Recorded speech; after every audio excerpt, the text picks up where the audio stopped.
I want to start by being upfront about why this video exists. Ark Raiders contains some of the most quietly disturbing world building in recent memory, and almost all of it lives in the margins. It is in the texture of a crumbling wall, in a half-readable data fragment, in a piece of environmental storytelling that most people walk right past without registering what they just saw.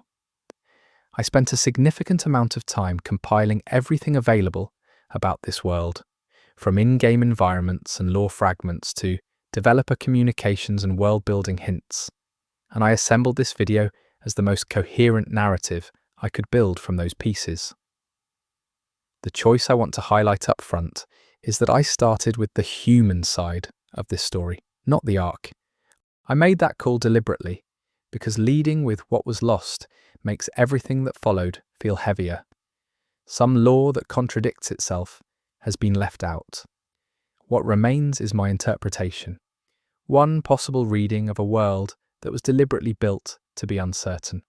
Ark Raiders has one of the most unsettling sci-fi settings in gaming, and once you start pulling at the threads of what the Ark actually are and what they did to this world, it gets really hard to stop. Before I move forward, I'm counting on you to support my channel by clicking that tiny subscribe button so that we can spread these amazing videos to folks like you around the world. Thank you. If you fall asleep while listening, that is completely fine. This video will still be here. The lore is not going anywhere. Chapter 1. The World Before the Ark. Fell. To understand what Ark Raiders is really about, you have to start before the Ark. You have to understand the world that existed before the machines fell, because the world before them is the thing that gives the whole story its weight. The Earth of Ark Raiders was not so different from the Earth we know. It was a world of cities, of industry, of people getting up in the morning and going about their lives without particularly thinking about the sky above them, except to check the weather forecast. There were traffic jams, there were political arguments, there were mundane problems and large-scale ones. What made it different was scale. The technology of Ark Raiders' pre-full world had reached a level that, in our own history, we would call transformative. Humanity, in this world, had extended its reach into orbit. Not in the tentative, cautious way of the 20th century, where every launch was a national event and every astronaut a hero on a postage stamp. This was normalized space access. There were commercial platforms circling the planet. There were research outposts at the edges of the atmosphere. There were entire industrial operations designed to function without human hands on them, running autonomously in the coal between the Earth and the Moon. Space had become, in a very real sense, a part of everyday economic life. The same way that undersea cables carry internet traffic today, the orbital layer of this world carried critical infrastructure, manufacturing, and logistics. The megacities of this world were densely packed in ways that are difficult to imagine. Population had grown beyond comfortable margins, and rather than spreading outward, the response had been to build upward and downward. Towers that caught weather at their peaks, underground transit systems that stretched for hundreds of kilometers, vertical agriculture, subterranean power systems. Cities had begun to function more like organisms than buildings, with systems layered on systems, each depending on the others, the whole thing breathing together. It was remarkable. It was also deeply fragile in ways that almost no one was thinking about. Energy in this world had largely moved away from combustion. There were fusion experiments that had finally, after decades of being described as 30 years away, actually started producing more energy than they consumed. There were massive atmospheric collectors. There was orbital solar beamed down in microwave form to receiving stations on the surface. The grid of this world was enormous, interconnected, and staggeringly complex. Redundancies existed at every level, but they were built to handle known failure modes. What they were not built to handle was something coming down from above with the intent to dismantle them. The culture of this world is harder to reconstruct than the infrastructure. Arc Raiders does not give you many direct windows into what daily life felt like before the fall. But there are traces: a museum display, a preserved child's bedroom, the remains of what appears to have been a popular restaurant chain, the same logo visible in 3 different ruined cities. These fragments suggest a world that was busy, connected, somewhat homogenized in its consumer culture, but still carrying enormous regional variation underneath. People were people. They had families and hobbies and arguments with their neighbors. Whatever abstractions you can apply to pre-fall civilization, the ground level was recognizably human. Art had flourished in this era, and some of that art survives in the ruins. Not in museums, which were almost universally looted or destroyed early in the chaos, but in the walls of buildings, in the carved facades of public structures, in the mosaic floors of transit hubs, still visible beneath years of grime. The aesthetic of the pre-fall world, as suggested by these remnants, was a kind of optimistic brutalism. Large geometric forms, bright, durable materials, public art that emphasized collective identity and forward momentum. These were a people who believed, at a foundational level, that things were generally getting better. The political structure of the pre-fall world is only partially visible through what survived. What the law suggests is a world of federated regions rather than strictly national states, with large cooperative bodies handling shared infrastructure. The orbital layer was almost certainly governed by international treaty because the alternative, exclusive national ownership of near-Earth orbit would have been destabilizing in obvious ways. There were tensions, of course. There are always tensions. But the law does not suggest a world on the brink of war with itself. If anything, it suggests a world that had recently come through some very difficult periods and was, cautiously, stabilizing.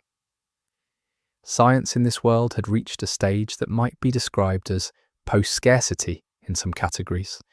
Food production was largely solved, not perfectly, not equitably, but the technical problem had been cracked. Water recycling was efficient enough that desert cities existed without drawing on surrounding aquifers. Medicine had advanced to the point where most bacterial and viral threats that killed millions in the 20th century were routine, manageable conditions. The fears of this civilization were not the fears of a civilization fighting for basic survival.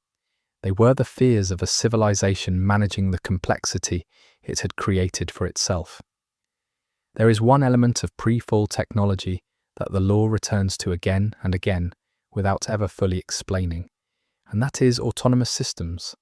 By the time of the Ark fall, automated systems were deeply embedded in everything. Manufacturing, logistics, infrastructure maintenance, defense. The degree to which these systems could operate without direct human oversight was, by the standards of their time, remarkable. Researchers and ethicists had long debated the risks. There were regulatory frameworks in place, but those frameworks had been designed around systems that were, at their core, tools. The question of what happens when a tool becomes something more than a tool had not been definitively answered. Militaries in the pre-fall world had adopted autonomous platforms at a rate that, in retrospect, looks reckless. Not because the systems were inherently dangerous to their operators, but because the investment in developing countermeasures to autonomous systems created a kind of arms race that had no natural ceiling. Each advance in autonomous offensive capability required a corresponding advance in defensive detection and countermeasure technology.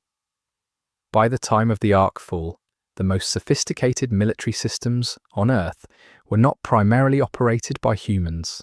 They were operated by AI-guided platforms that made tactical decisions in milliseconds. The humans were there to provide strategic oversight. Whether that oversight was ever truly meaningful is something the law leaves open. The relationship between Earth's populations and the orbital infrastructure is an interesting one to try to reconstruct. For most people, the fact that there were automated stations circling above them was about as relevant to daily life as the fact that there were satellites broadcasting entertainment signals. Technically interesting, practically invisible. The orbital layer was maintained by a small professional class of operators, engineers, and astronauts for whom it was a career, and it was otherwise just infrastructure. Something you appreciated when it worked and complained about when it failed. Most people did not spend much time thinking about what was actually up there. What was up there in the decades before the fall was more than most people realized. The law of arc raiders is careful not to be explicit about this, because maintaining ambiguity about the orbital structures is central to the mystery of what the arc actually are. But there are suggestions. Recovered data fragments reference projects with names that were not publicized at the time. There are hints of construction activities in high orbit that went beyond what the public infrastructure programs would have required. Something was being built in the years before the fall, and it was being built quietly. Whether the people building those orbital structures understood what they were making is one of the central questions of the entire Arc Raiders lore. The most charitable interpretation is that they were building something for human purposes and that something went wrong.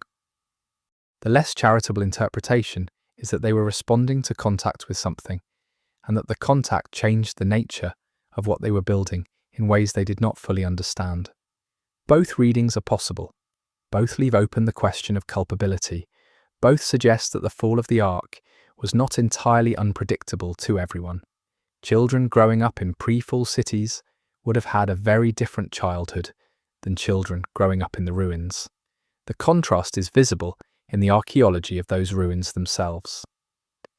Toys recovered from collapsed structures suggest a world that invested heavily in childhood development. Educational material, play equipment at every scale, art supplies, musical instruments. The details of these small objects carry a weight that is hard to articulate. Someone made these, someone bought them, someone gave them to a child who was excited to receive them. The chain of ordinary human love that produced these objects and then left them in a ruin is one of the more quietly devastating aspects of the environmental storytelling. Food culture in the pre-fall world appears to have been rich and varied. The ruins of what appear to be restaurants, cafes, and food markets appear frequently in urban surface zones. The signage, where legible, suggests a diverse culinary landscape.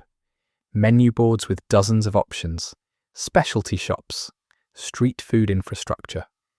The processed food that sustained the underground survivors was designed to be nutritionally complete, but it was not designed to be pleasurable. And the contrast with the evidence of what had been lost is felt by every raider who spends time in a pre-fall kitchen and finds themselves cataloguing what was once on the shelves. Communication technology in this world was seamless to a degree that made information both abundant and somewhat disposable.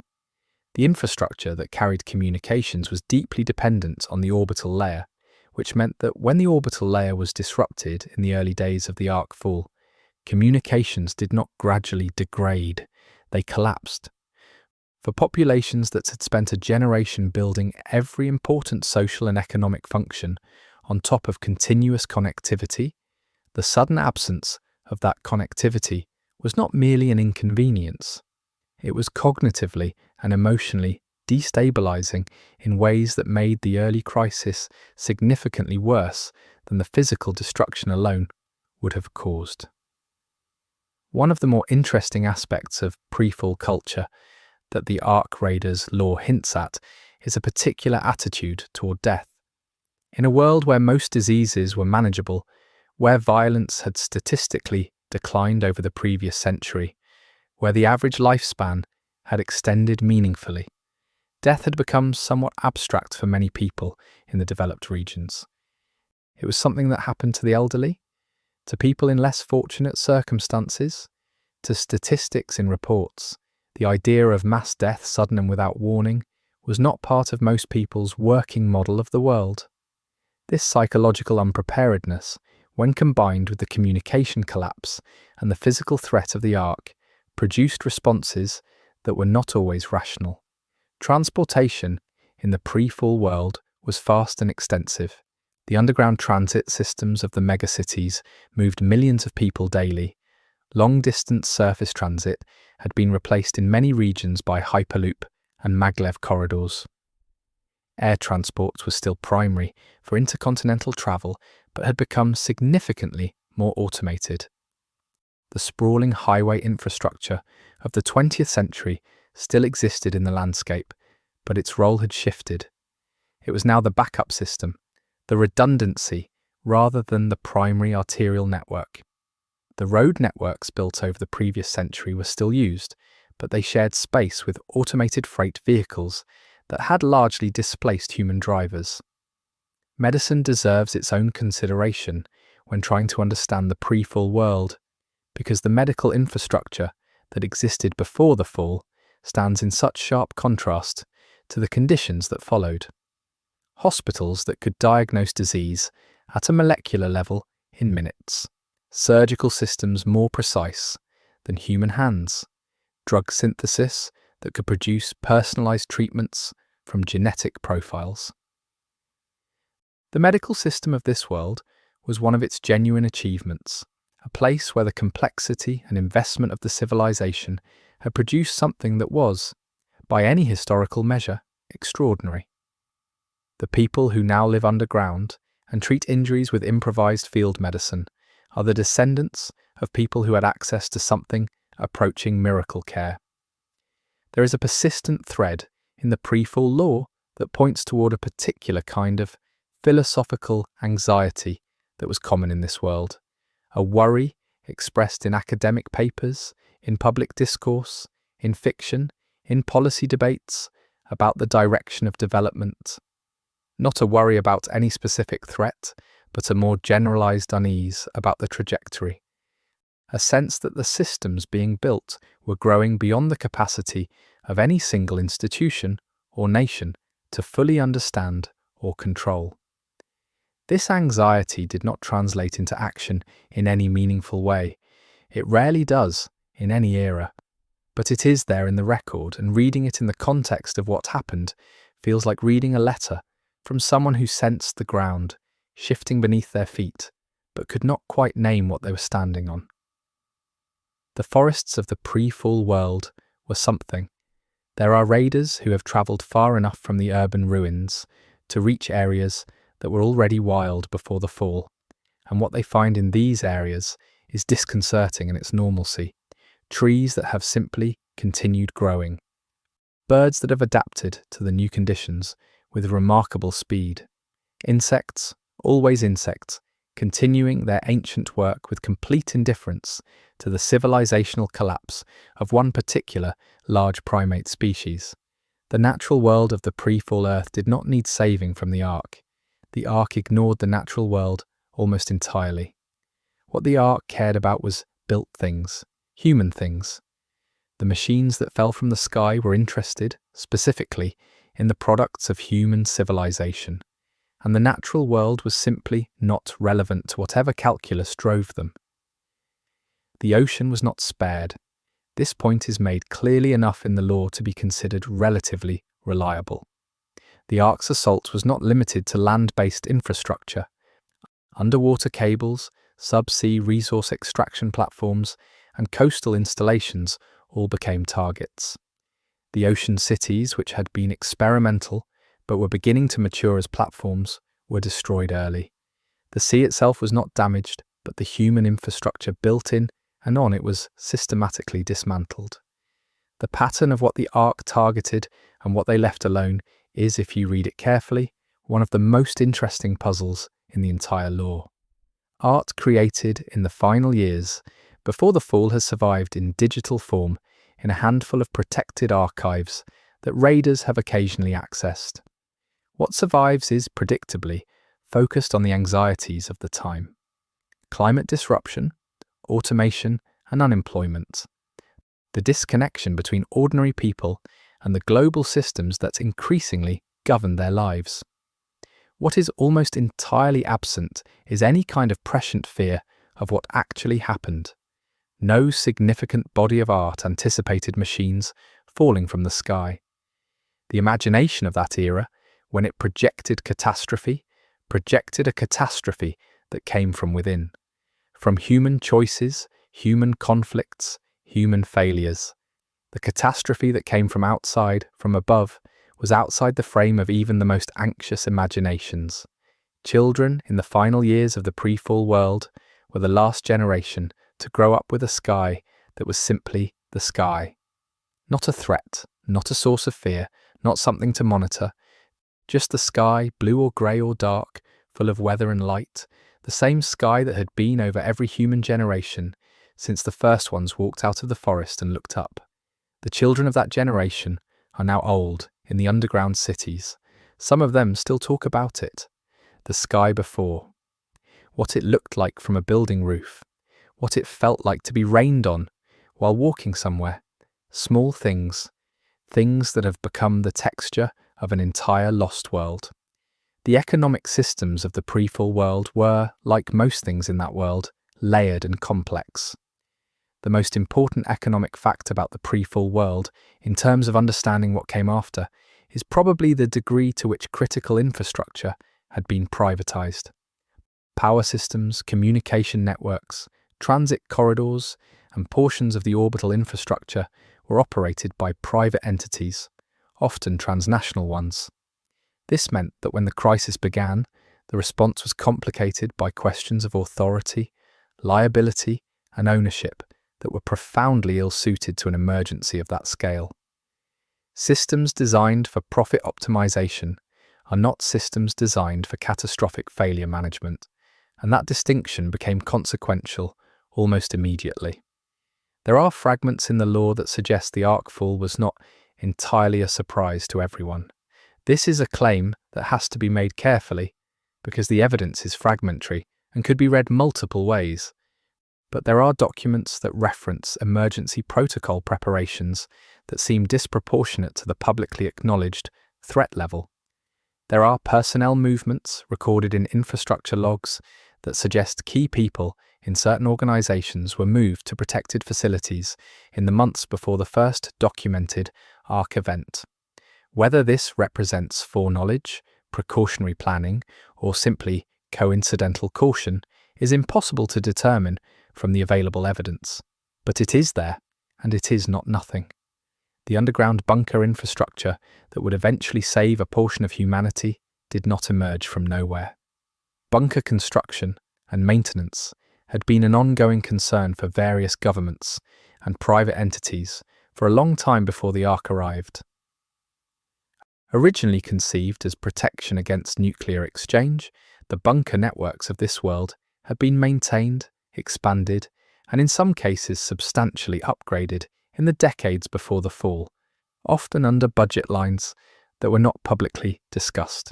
It is not clear that the people who ordered those upgrades were specifically anticipating the Ark, but it is possible they were anticipating something, and that something in the intelligence environment of the final years before the fall suggested that the sky was not as safe as it appeared. What did everyday people want in the pre-fall world? This is a question worth sitting with, because the lore of Ark raiders is at its deepest level a meditation on loss.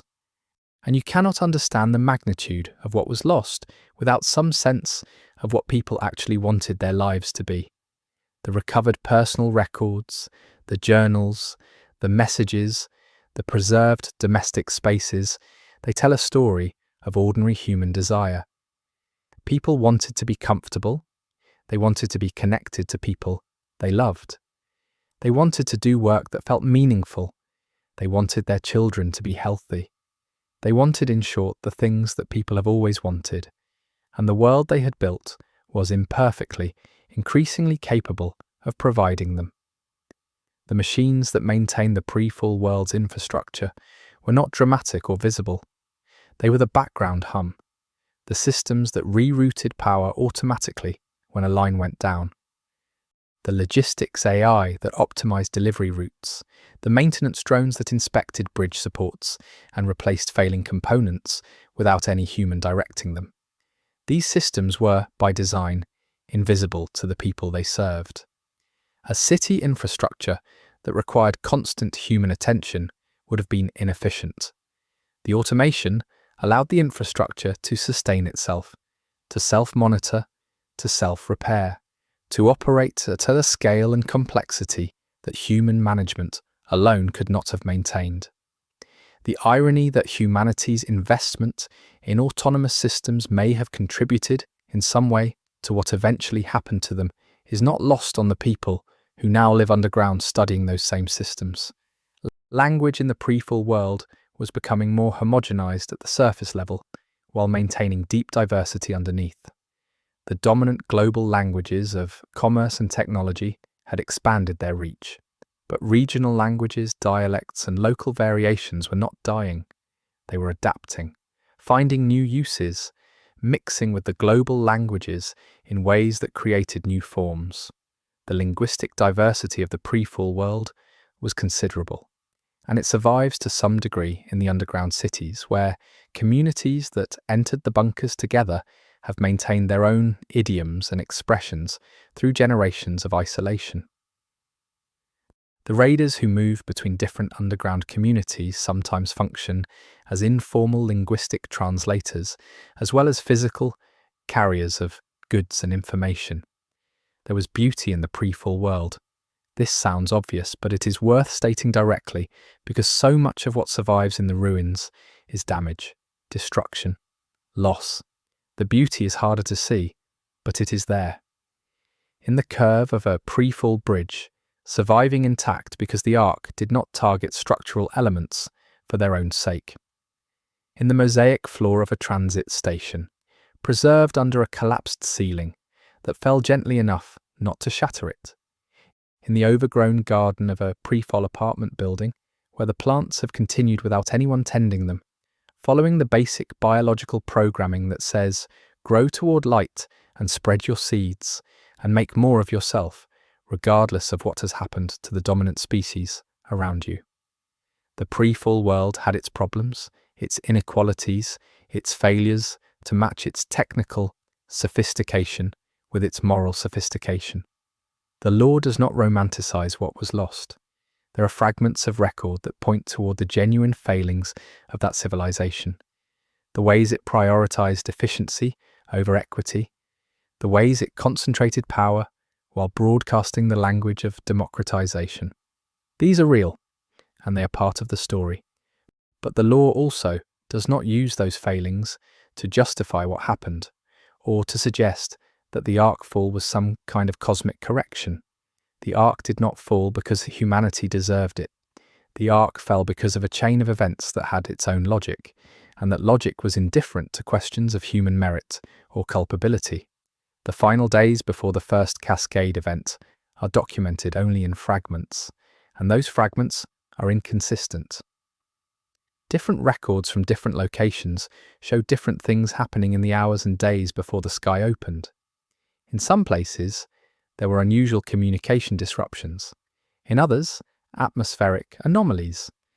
In a few records, there are accounts of seeing something in the sky that was not a meteor or a satellite, something that moved with what appeared to be deliberate geometry, tracing paths that could not be explained by orbital mechanics alone. These reports were not widely shared at the time. By the time the first major cascade event was undeniable, it was already too late for the information to change anything. The specific geography of the pre-fall world's major population centers is visible in the ruins that raiders now move through. The highest concentrations of arc damage correlate directly with the highest concentrations of pre-fall infrastructure. The arc, whatever else they are, were extraordinarily well informed about the layout of human civilization. The targeting precision of the early cascade events, the degree to which critical infrastructure nodes were hit before more distributed components, suggests either extensive prior observation of the surface or access to information about human infrastructure that went beyond what could have been gathered in the days before the attacks. Both possibilities are uncomfortable. Agriculture in the pre-fall world had become highly technical and largely invisible to the people who depended on it. The automated growing facilities, the precision irrigation systems, the genetic optimization programs that had produced the high-yield crop varieties feeding the global population, all of these were infrastructure, just as surely as the power grid or the transit network. And like the rest of the infrastructure, they were targeted in the cascade events with the same systematic attention. The disruption of global food production was not a side effect of the Ark's infrastructure campaign. It was part of it. The starvation that killed large numbers of people in the months following the major cascade events was not incidental. It was a predictable consequence of dismantling the systems that fed billions of people.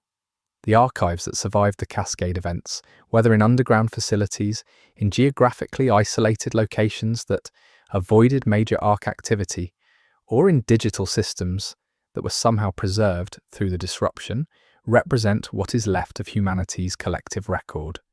These archives are uneven. The preservation of cultural material was not systematic, and the result is a record that overrepresents certain types of content and underrepresents others. Technical documentation survived at higher rates than personal records because it was more likely to be maintained in redundant systems. Official records survived at higher rates than unofficial ones. The voices most likely to be heard in the surviving archive are the voices of the technically sophisticated and the institutionally embedded. The voices of ordinary daily life are rarer and more precious for it. The light in the pre-fall world cities was something that no one who grew up in it thought much about. Artificial lighting systems that closely approximated natural spectra. Street lighting that adapted to conditions automatically. The luminous signature of a functioning city at night, visible from significant altitude, was one of the most recognizable features of the pre-fall Earth. From orbit, the planet had been a world lit up from inside, civilization making itself visible against the dark. After the cascade events, the lights went out. Not everywhere at once. Gradually, in sequence, as power systems failed in each affected region. The last areas to lose their lights were, in some cases, the underground cities whose ventilation shafts and surface access points still cast faint light upward into the dark. Even those eventually dimmed as power management protocols rationed energy more severely. The smell of the pre-fall world cities is something that survivor accounts return to with an unexpected frequency. The layered sensory quality of a functioning urban environment, the food, the exhaust, the plant life, the human smell of large numbers of people moving through shared spaces is something that people who grew up in it took completely for granted. It is also something that is entirely absent in the underground.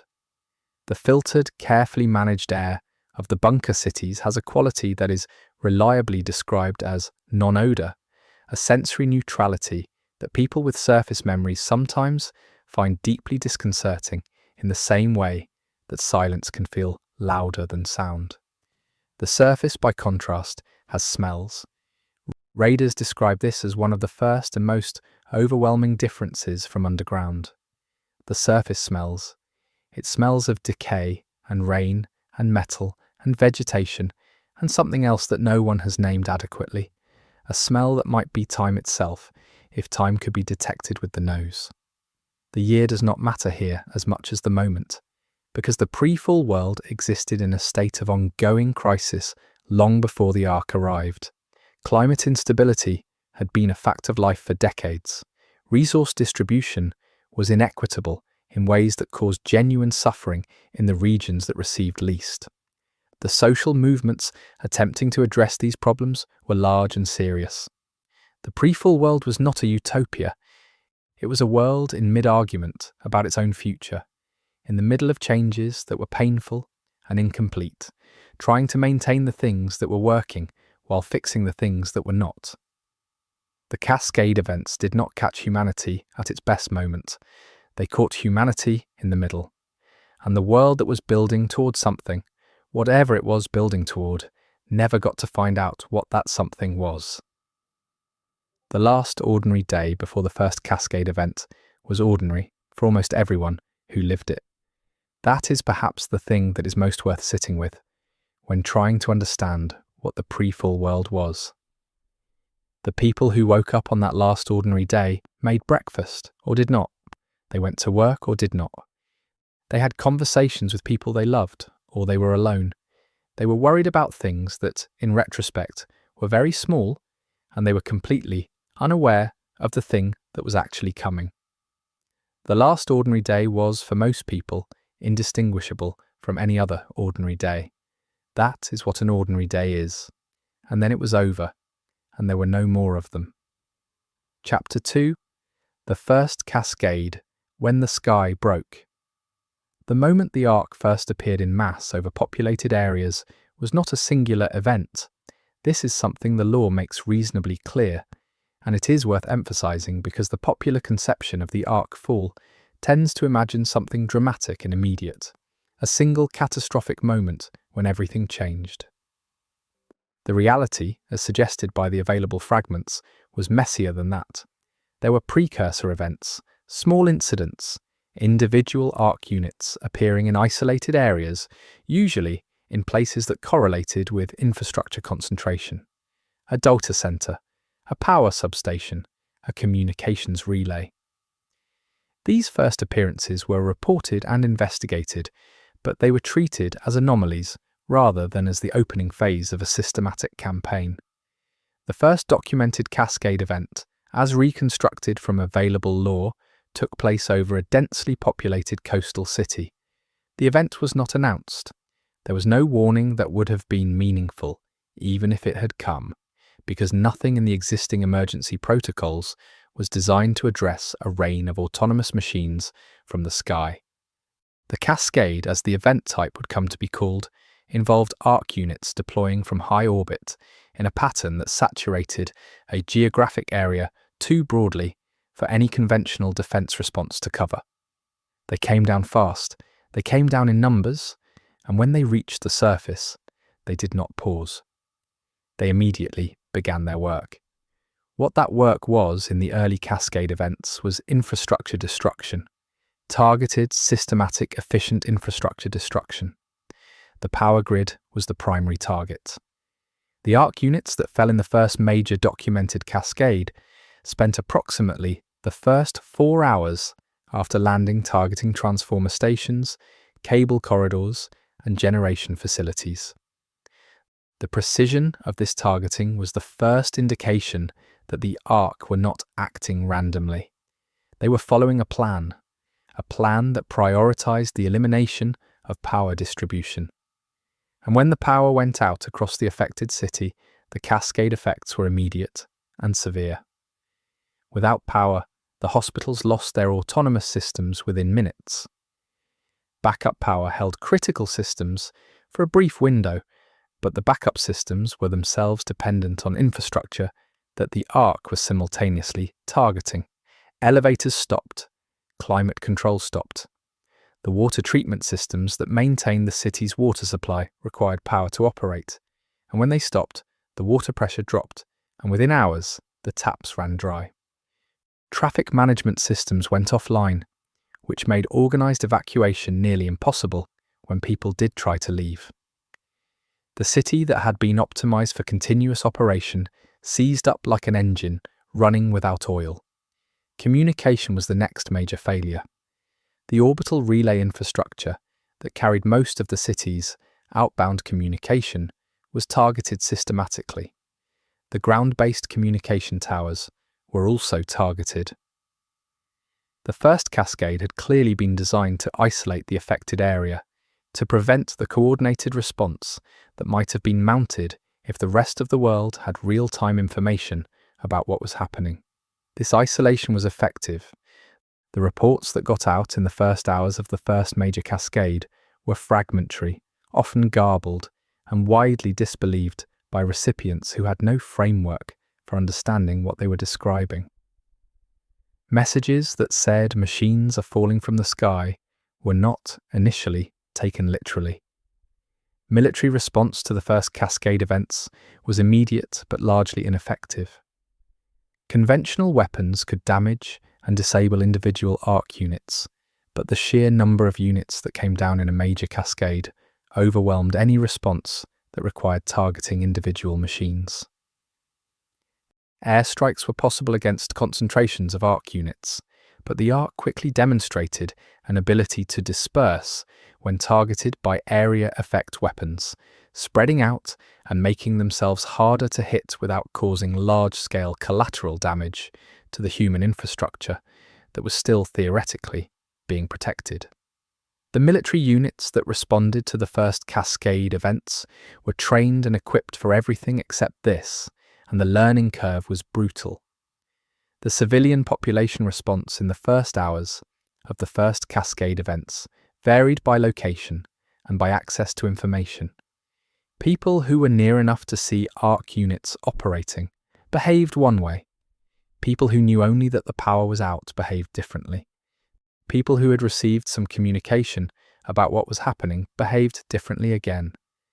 The general pattern was an initial period of denial, followed by a rapidly accelerating recognition that this was something outside any familiar category of event. Most people tried to help their immediate neighbours. Most people tried to reach family members. Most people, in the first hours, did the ordinary human things that people do when something bad happens. The specifically extraordinary nature of the threat became undeniable only when it was close enough to see or hear. ARC units in the first cascade events were not targeting people. This point is important, and it is one of the first genuinely disturbing aspects of the ARC's behaviour. The machines that fell from the sky in those first events were not hunting humans. They were hunting infrastructure. When humans got in the way of infrastructure that was being targeted, they were removed, sometimes violently. But the removal was a means to an end, not an end in itself. The ARC of the early cascade events were not interested in killing. They were interested in dismantling. This distinction was not obvious in the first hours, when the violence of the infrastructure destruction was indistinguishable from an attack on people in its effects. But the pattern, once visible, was profoundly unsettling in a different way than simple lethality would have been. The urban areas hit in the first cascade events became uninhabitable within days, not primarily because of ARC activity, but because of the secondary effects of infrastructure loss. No power, no water, no food distribution, no medical care, no communication. The social systems that maintained order under normal conditions broke down. The physical systems that sustained life broke down. The combination was lethal in a way that was not the direct result of ARC violence, but was absolutely the consequence of ARC action. This is one of the more carefully constructed aspects of the ARC Raiders lore. The ARC did not need to kill people directly to achieve the collapse of human civilization in the affected areas. They simply needed to remove the infrastructure that civilization depended on. Response teams from outside the affected areas began arriving within hours of the first major cascade events, and what they found shaped the entire subsequent understanding of the ARC threat. The response teams, which included military units, medical personnel, engineering specialists, and government administrators, encountered a situation that defied their existing categories. The infrastructure was being systematically dismantled by machines that could be individually destroyed but could not be stopped at the operational level. The civilian population was in distress, but not primarily from direct ARC violence. The most dangerous element was the speed of secondary collapse, the way that removing power and communication and water and food distribution created a catastrophe that spread faster than it could be managed. The ARC units of the first cascade events came in multiple forms. This is documented clearly enough to be considered reliable. There were small units, roughly the size and apparent function of maintenance drones, that moved quickly and targeted precision components, control systems, processing units, communications hardware. These small units did not move like drones. They moved like things that understood what they were doing, taking paths that minimized their exposure to human counteraction while maximizing their access to high-value infrastructure targets. There were larger units that handled heavier work: transformers, transmission towers, large structural elements of buildings that housed infrastructure. The size variety was not random.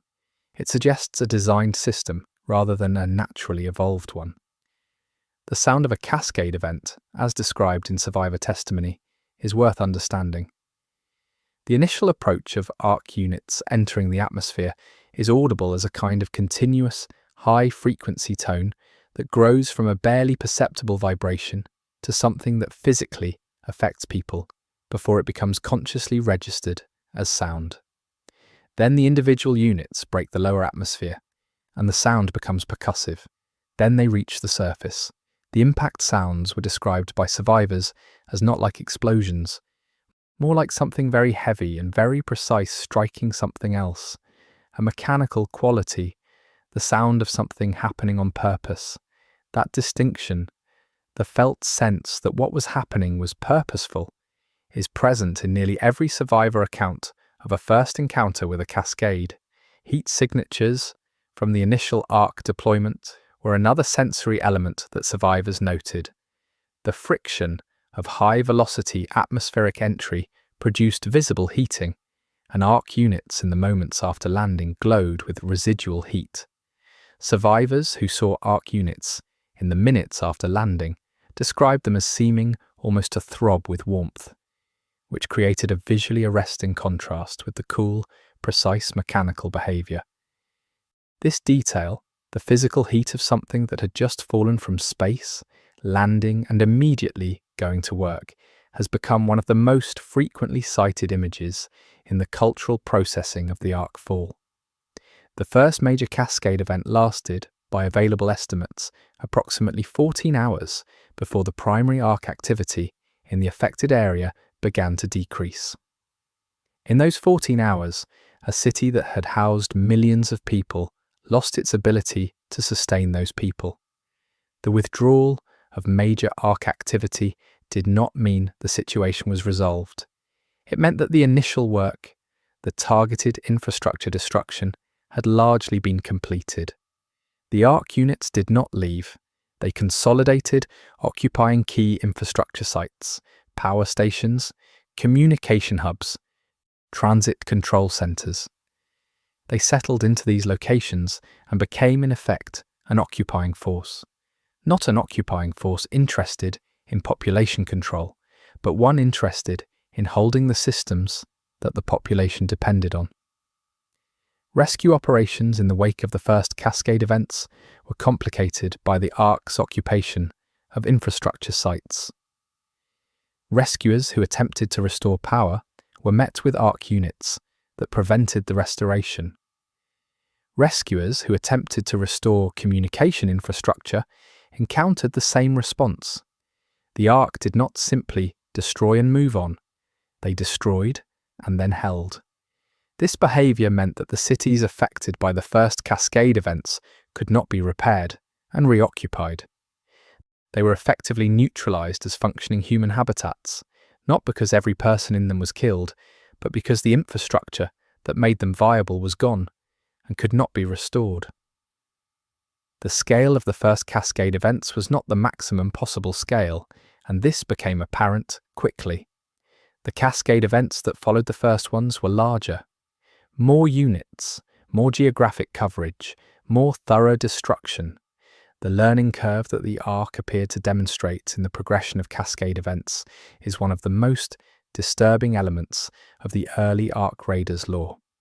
The first events, if reviewed against subsequent ones, look like calibration, like the system was testing its own capacity and adjusting for maximum efficiency.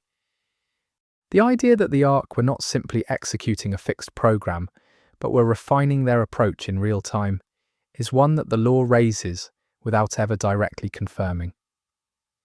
Governments of the pre-fall world struggled to communicate about the arc threat in terms that did not cause immediate, widespread panic, while also being truthful.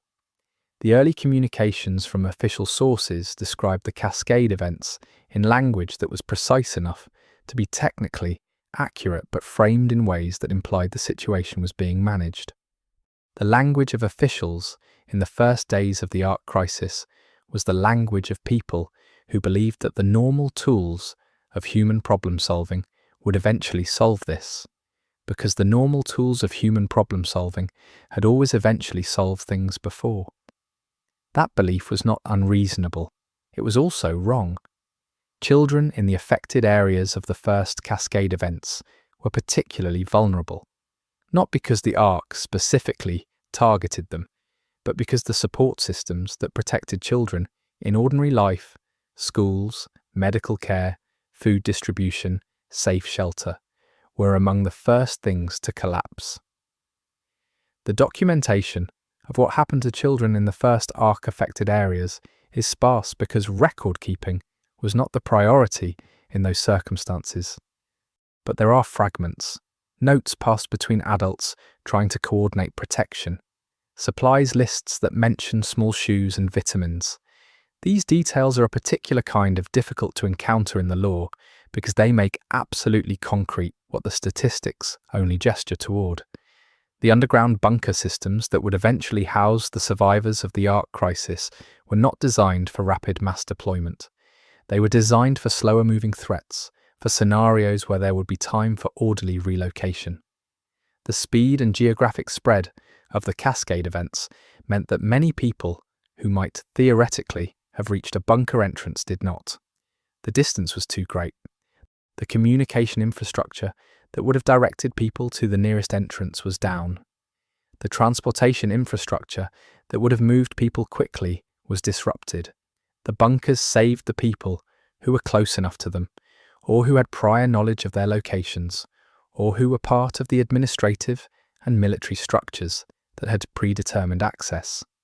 They saved a fraction of those who might have been saved under better circumstances. One detail in the law of the first cascade period that rewards close attention is the behaviour of animals. Domesticated animals, dogs and cats, and the various animals that had lived alongside humans responded to the Ark with behaviour that their owners found deeply distressing.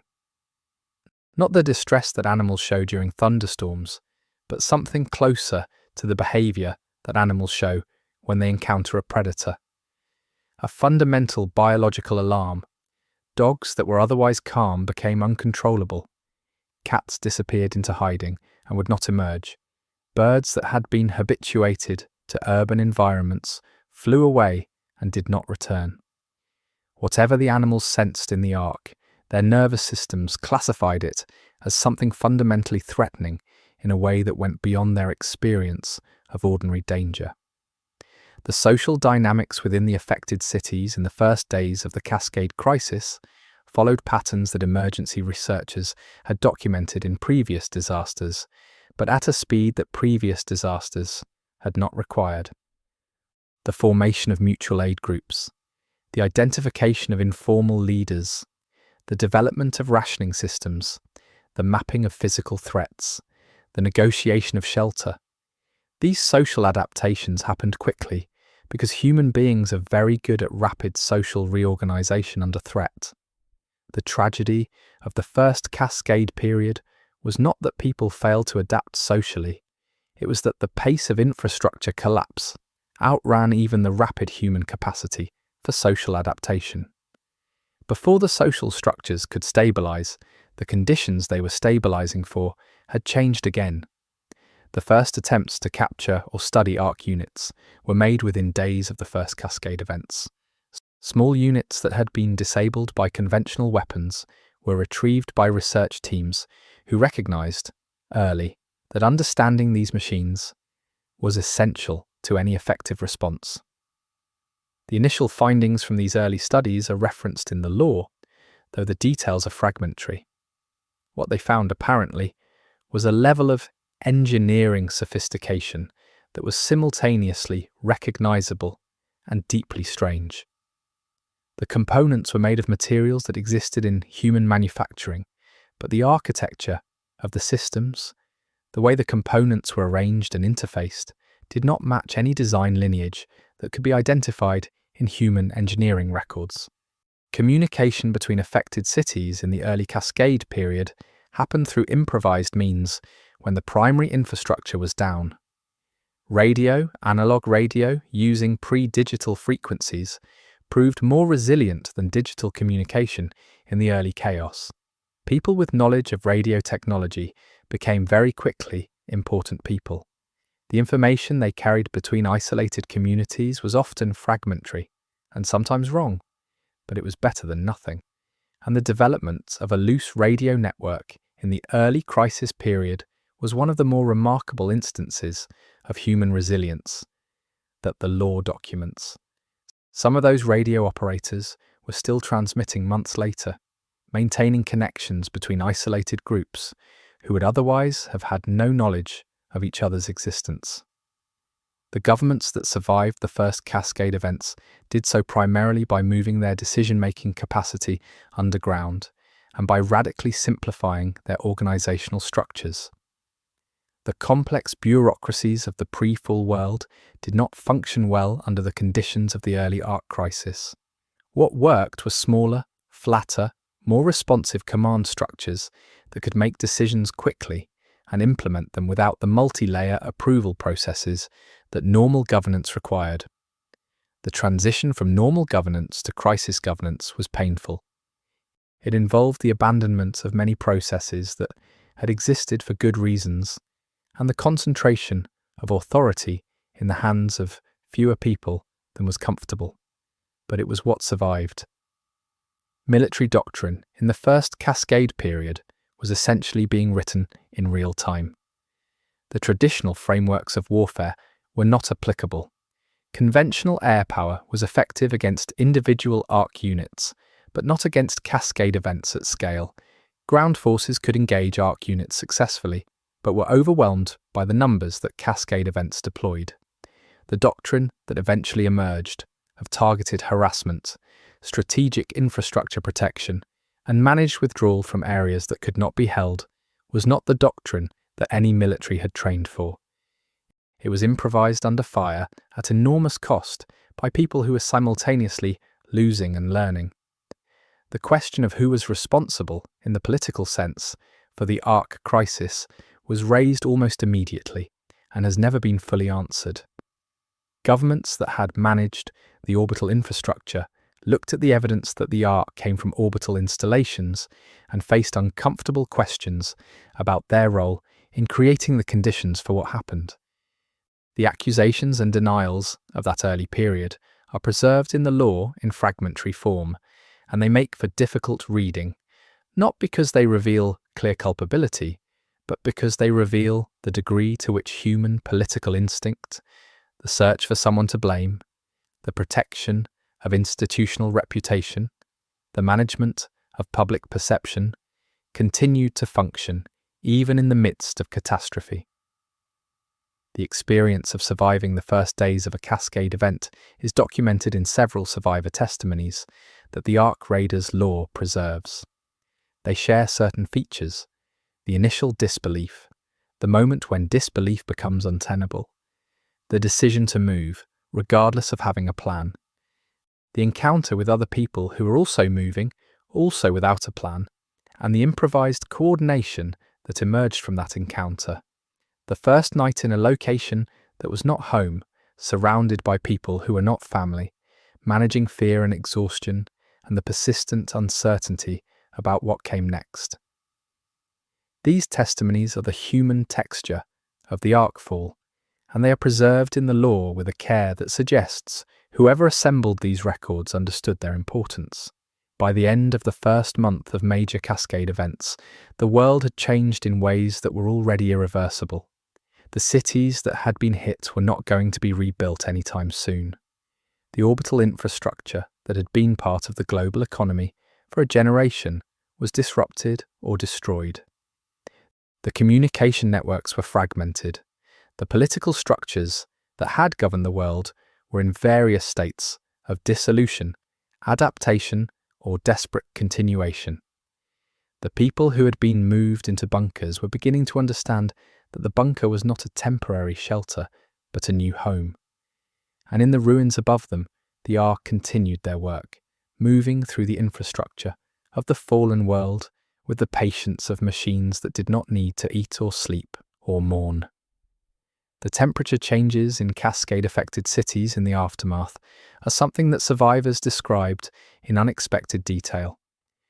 Without the heat generated by millions of people moving through heated spaces, without the residual warmth of power systems and machinery, the large urban environments of the post-cascade world became significantly colder at night than they had ever been during the era of human occupation. Cities that had always been heat islands, trapping and radiating the warmth generated by dense human activity, began to breathe cold air through their empty streets. Survivors who sheltered in those early post-cascade urban zones, before reaching underground facilities, described the cold as having a specific quality different from the cold of the countryside, and that difference is something that stayed with them. There is a specific class of survivor accounts from the first cascade period that the law preserves under various informal headings, and these accounts all involve the experience of watching ARC units work from a position of concealment, people who hid in elevated positions or in structures that ARC units were not currently targeting, and who watched from windows or from ruins as the machines below them dismantled the city. These accounts are not tactical, they are observational. They describe the quality of ARC movement in language that is not always the language of threat assessment, but sometimes, and this is something the law seems aware of and does not try to smooth over, the language of watching something that is, in purely aesthetic terms, remarkable. The efficiency, the coordination, the way the machines relate to their environment and to each other. Survivors who had time to observe in safety rather than fleeing describe the experience as one that they have spent years trying to understand their own response to. The children who survived the first cascade events and made it underground were, by the accounts of the adults who were with them, often more functional than the adults in the immediate term. Children have less invested in the previous world. They respond to immediate conditions with an immediacy that adults, who are simultaneously processing the loss of everything they understood as normal, cannot always match. This observation was made with mixed feelings by the adults who recorded it. The resilience of children, their capacity to adapt to new conditions with something resembling equanimity, is both admirable and, in these circumstances, heartbreaking. The children who adapted quickly to the underground were adapting to the end of the world with the neuroplasticity that evolution gave them for exactly this kind of adaptive task. That they needed to use it is the thing that the adults found it hard to sit with. The specific geography of the early cascade events seems, in retrospect, to follow a logic that was not obvious at the time. The first cities hit were not the largest cities in the world. They were not the political capitals of the major states. They were, as analysis of the early cascade record suggests, the cities with the highest density of a specific kind of infrastructure, large-scale power generation and distribution, combined with high-density communication relay systems, combined with significant automated manufacturing capacity. The ARC were not targeting human populations. They were targeting energy and information infrastructure. This pattern, once identified, allowed some useful predictions. Cities that were primarily political or cultural centres but lacked major power and communications, infrastructure, were not first-wave targets. That information saved lives in the communities where it was understood quickly enough. The first winter after the major cascade events was a significant threshold. Underground communities that had been operating on the assumption that the situation would be resolved, that the cascade events would stop and the surface would become reoccupied, faced the approaching cold with a new clarity about the nature of their situation. Heating the underground was possible. Feeding the underground through winter was possible. But the management of expectations, the adjustment from temporary to indefinite, from emergency to new normal, from weeks to potentially years, was a social and psychological process of enormous difficulty that played out differently in different communities depending on their leadership, their resources, and the character of the people who had gone underground together. The first deaths in the underground communities, deaths from illness or injury rather than from arc activity, prompted a set of decisions about resource allocation and social organization that shaped the long-term structure of underground life. Who receives priority medical care? Who has access to the most protected sleeping areas? How food distribution is managed when the available supply is finite and the need is total. These questions, which in ordinary life are handled by complex social and economic systems, had to be answered directly and immediately in the early underground communities. The answers that were given in those early days were not always the answers that retrospective analysis would endorse, but they were given under extreme conditions by people doing their best, and the communities that survived are the ones whose early answers were at least functional enough to hold things together. The people who had specialized knowledge of underground systems, the engineers who maintained the pre-fall bunker infrastructure, the military personnel with training in confined space operations, the medical staff with experience in managing health in enclosed environments, became immediately essential in ways that required rapid social renegotiation of their status and authority. In the pre-fall world, these people had been professionals with specific skills. In the underground world, they were the difference between survival and its absence. The adjustment in social status was, for most of them, uncomfortable in a way that they managed with varying degrees of grace. Power that comes from necessity, rather than from the normal processes of social negotiation, is a different kind of power, and the people who held it in those first months understood, at some level, that they held it conditionally. The light at the end of the last tunnel sealed in the early cascade period, when the last surface access point was closed and locked, and the emergency seals engaged, is something that several accounts describe with the same image: darkness. Not the gradual darkness of nightfall, which carries its own familiar quality, the absolute darkness of a space that has been sealed from external light, a darkness without gradation or direction. The people who were in those corridors when the seals engaged described the darkness as something that lasted only seconds before the emergency lighting came on, but that in those seconds contained something that is difficult to name.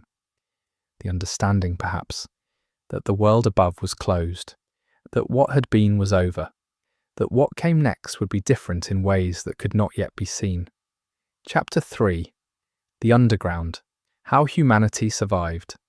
The bunker cities of Ark Raiders are in some ways the most carefully detailed aspect of the entire lore. More than the Ark themselves, more than the surface ruins, the underground is where the human story of this world is most fully realized. And that makes sense because the underground is where people have been living for long enough to develop a culture, a politics, a mythology, a set of shared references that distinguish them from both the world that was lost and the world that exists on the surface. The underground is not a temporary situation. For most of the people living in it, it is simply where they live.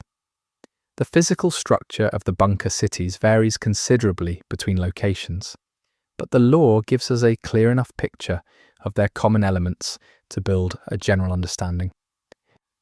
Most of the major bunker cities were built around pre-existing underground infrastructure: transit tunnels, utility corridors, emergency shelter systems, and in some cases deliberately constructed deep facilities that predated the Ark crisis by decades. These foundations were extended, reinforced, and adapted in the years after the first cascade events, as it became clear that the underground was not a temporary refuge but a permanent habitat. The engineering required for this adaptation was considerable, and the traces of that engineering are visible in the layered architecture of every major bunker city. Air is the first challenge of underground living, and the lore treats it seriously. The air management systems of the bunker cities are enormous, complex, and absolutely critical.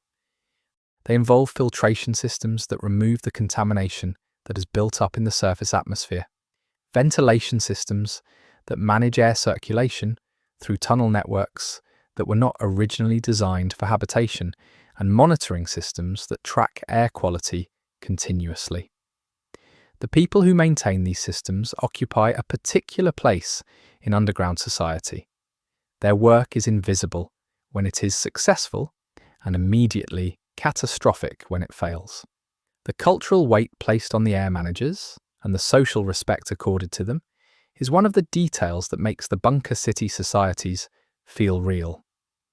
Food production in the bunker cities involves a combination of approaches, most of them visible in the law as environmental details.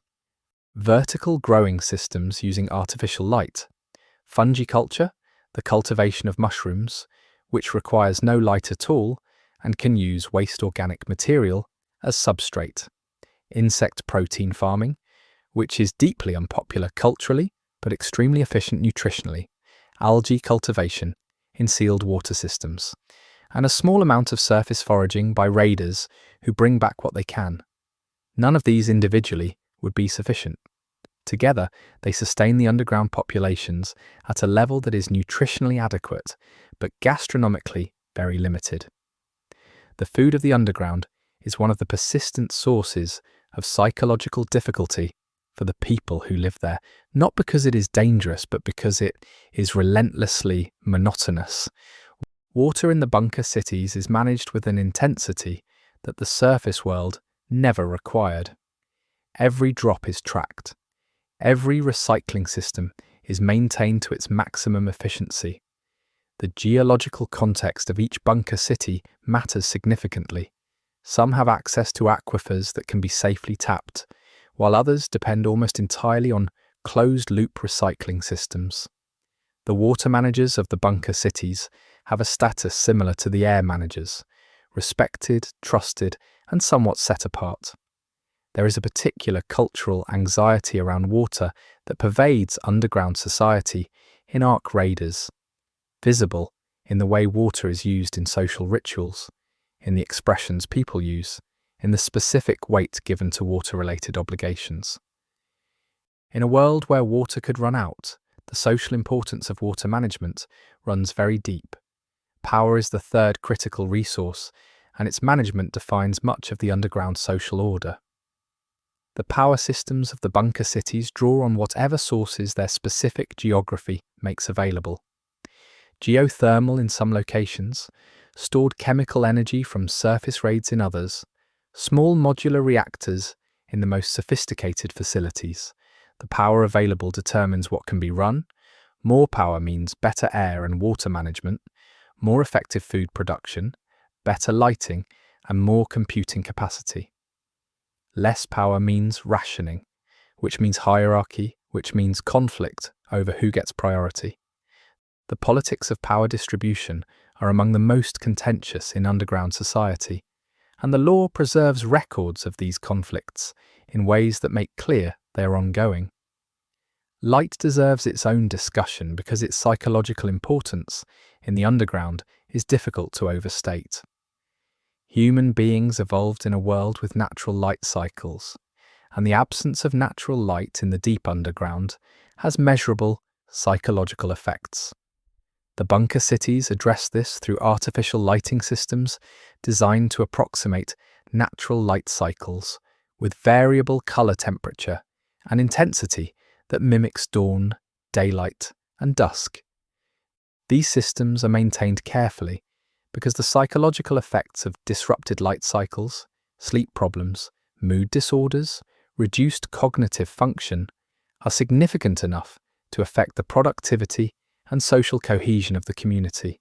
There are people in the underground who have never in their lives seen natural light, and the stories they tell about the surface are like stories about a foreign country. The governance structures of the bunker cities are one of the most interesting aspects of the underground civilization, and the law provides enough detail to build a reasonably clear picture. The immediate post-cascade bunker populations were governed by whoever had authority at the time of descent, which meant military commanders, government officials, and facility managers. Over time, These initial structures evolved in response to the specific conditions of underground life. What emerged in most of the major bunker cities is a form of technocratic governance with social overlay, meaning that technical competence in critical areas is the primary source of authority, but this authority is checked by social structures, community councils, elected oversight bodies that represent the broader population. The social stratification of the underground is not primarily based on the same categories that governed pre-fall society. Wealth, in the traditional sense, is not meaningful in an environment where most critical resources are collectively managed. Occupational hierarchy has largely replaced wealth hierarchy. What you do, and how important what you do is, determines your social position. This creates a society that is, in some ways, more meritocratic than the pre-fall world, and in other ways, deeply rigid, because occupational access is governed by training and mentorship networks that tend to reproduce themselves. The children of air managers tend to become air managers. The children of medical personnel tend to become medical personnel. The formal meritocracy operates within an informal hereditary structure. Children in the bunker cities grow up in an environment that is, by the standards of the pre-fall world, austere. They have less space, less variety, less exposure to the range of experience that a surface world provides.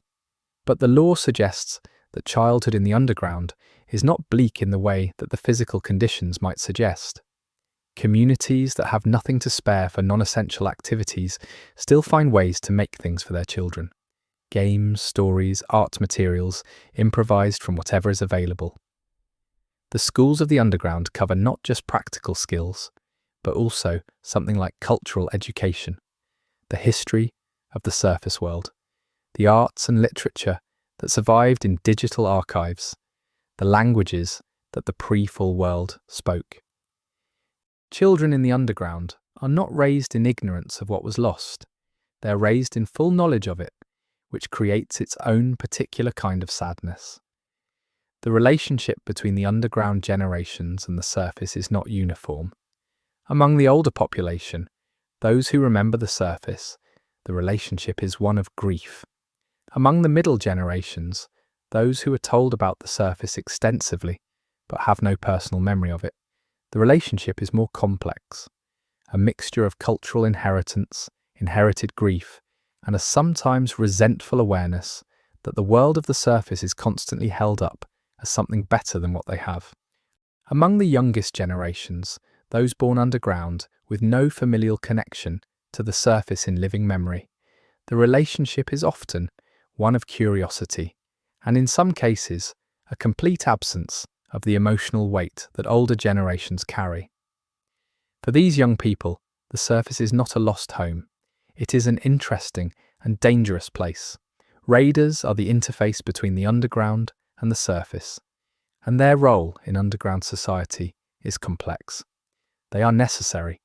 They bring back materials and technology and information that the underground could not otherwise access. They are also, by definition, people who go to the surface and come back, which means they carry knowledge of the surface that most underground citizens do not have. This knowledge gives them a particular kind of social power that is simultaneously respected and viewed with some suspicion. The underground cultures that have developed around raiding, the preparation rituals, the departure ceremonies, the welcome back practices, the memorialization of raiders who did not return, are among the richest cultural expressions in the bunker city world. Medicine in the underground has developed in ways that reflect the constraints of the environment and the specific health challenges of underground living. There are the physical health challenges, vitamin D deficiency, which is managed by supplementation and artificial light.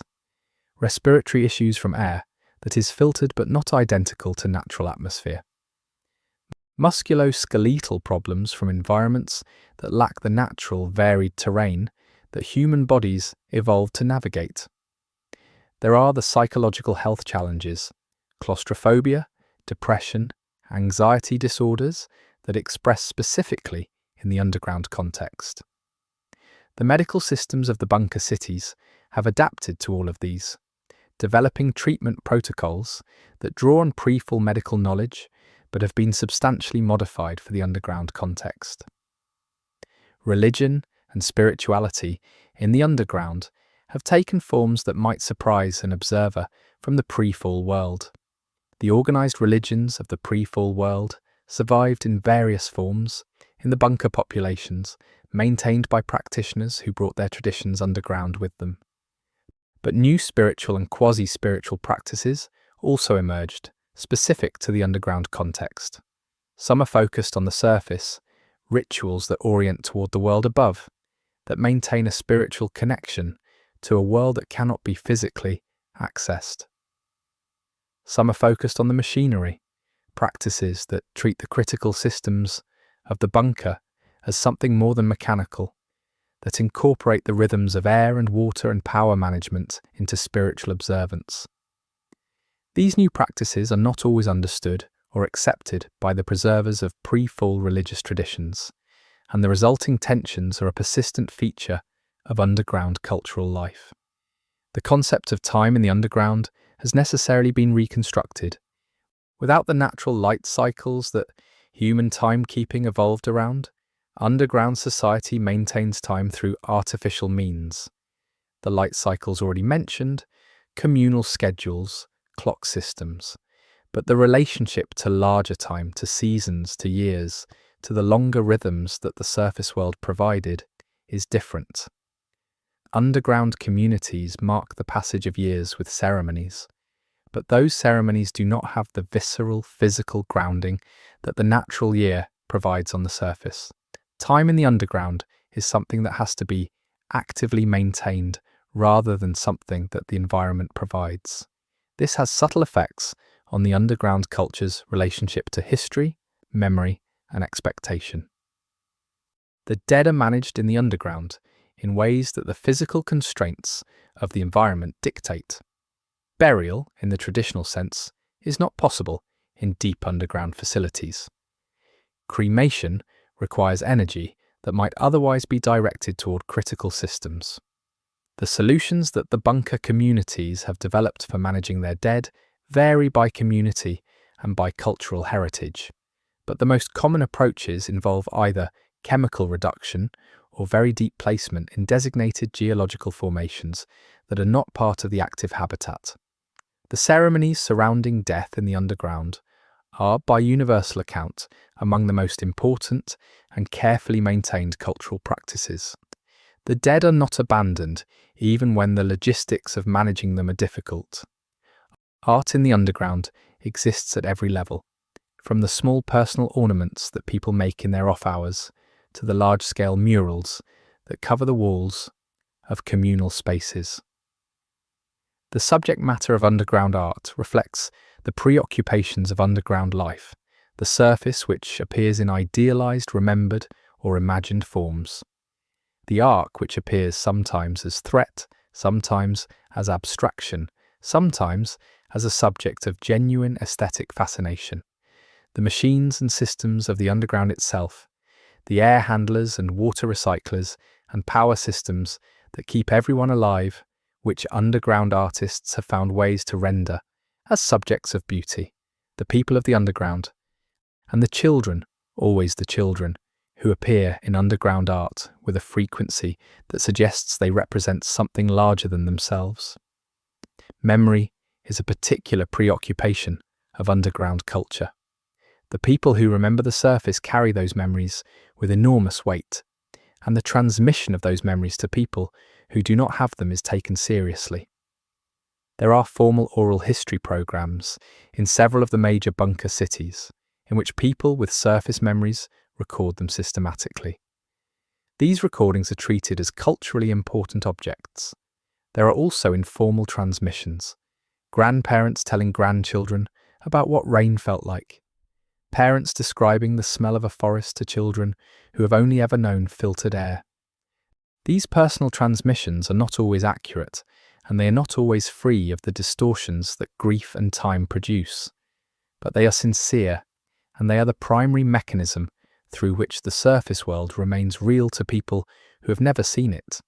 The relationship between different bunker communities is complex, because the underground is not one unified civilization, but a collection of communities that are, to varying degrees, in communication and cooperation with each other.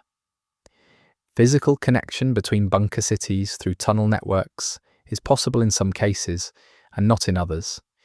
Communication between them through wire-based systems that are less vulnerable to arc interference than wireless communication has been established over time by raider teams that laid cable on the surface. Trade, which involves the physical movement of goods through raider supply chains, has created economic interdependence between communities that have different resource profiles. None of this has produced a unified underground government. It has produced a patchwork of bilateral and multilateral relationships, maintained by custom, necessity, and the occasional explicit agreement.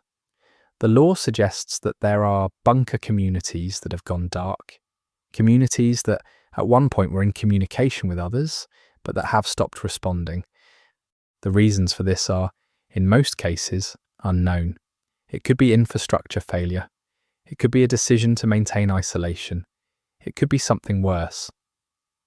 The underground communities that are aware of the dark communities treat them with a particular mixture of anxiety and practical concern.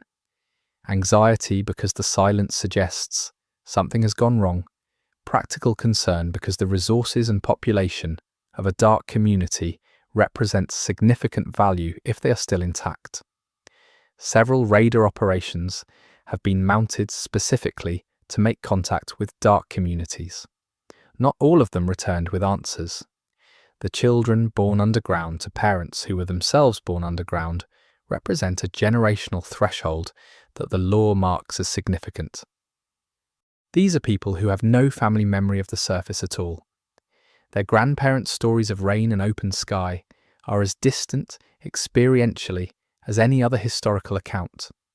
They are not people who have lost the surface. They are people for whom the surface is a concept rather than a memory, a goal rather than a grief. The difference in orientation is subtle but real, and the older generations notice it without always knowing how to feel about it.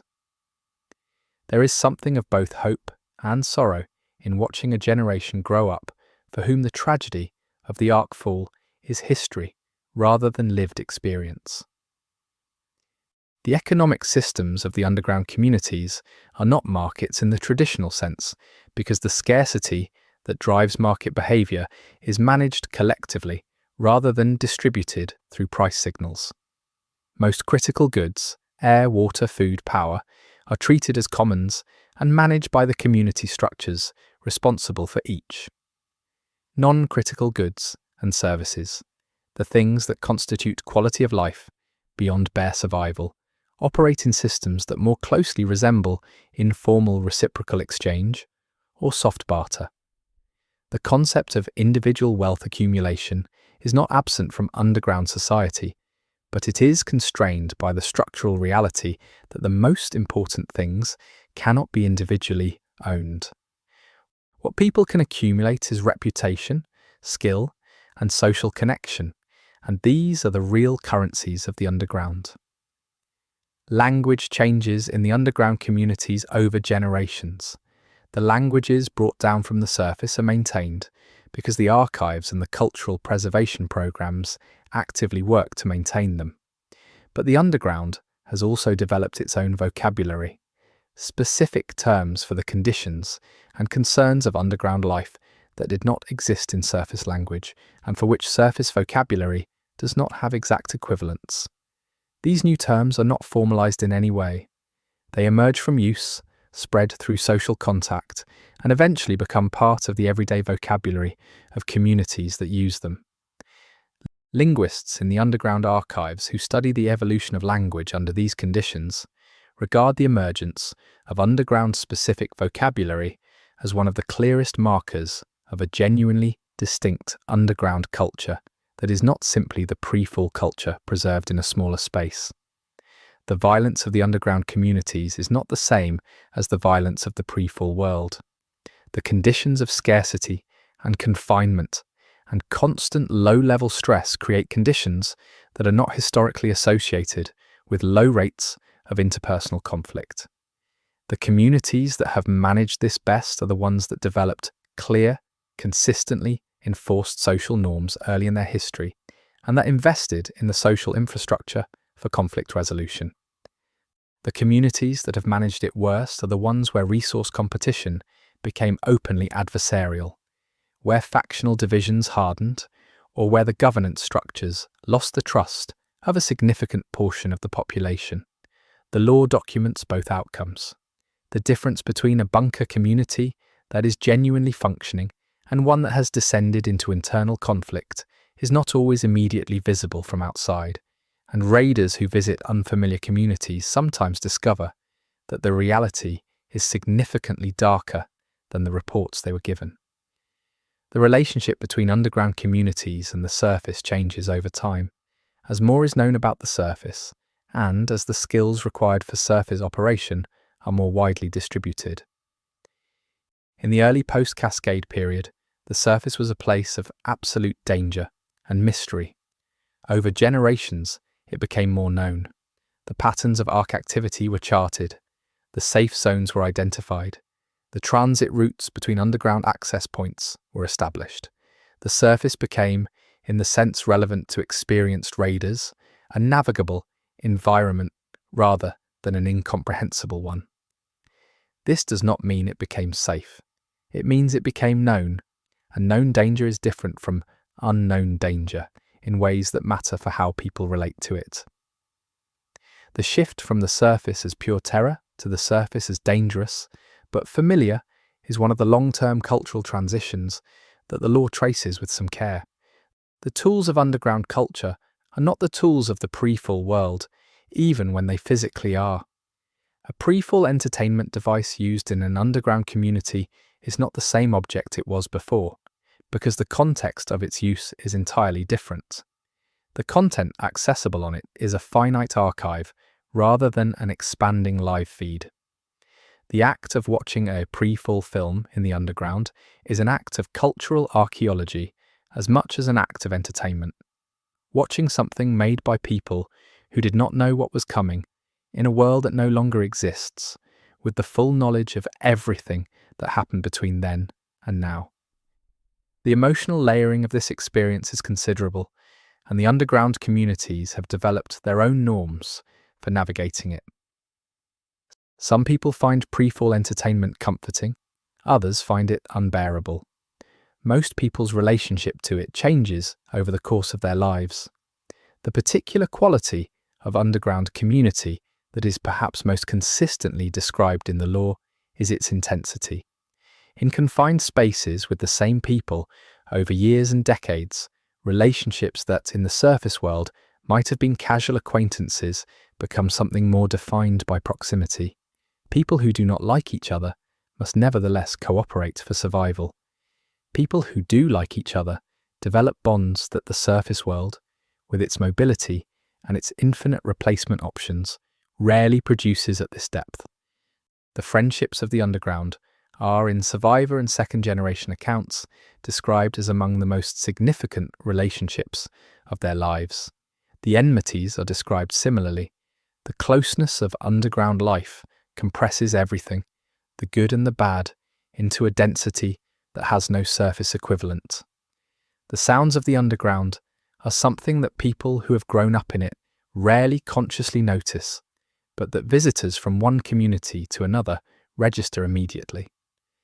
Every underground community has its own sonic signature, the specific frequency of its air management systems, the rhythm of its water recycling infrastructure, the ambient sounds of its daily activity patterns.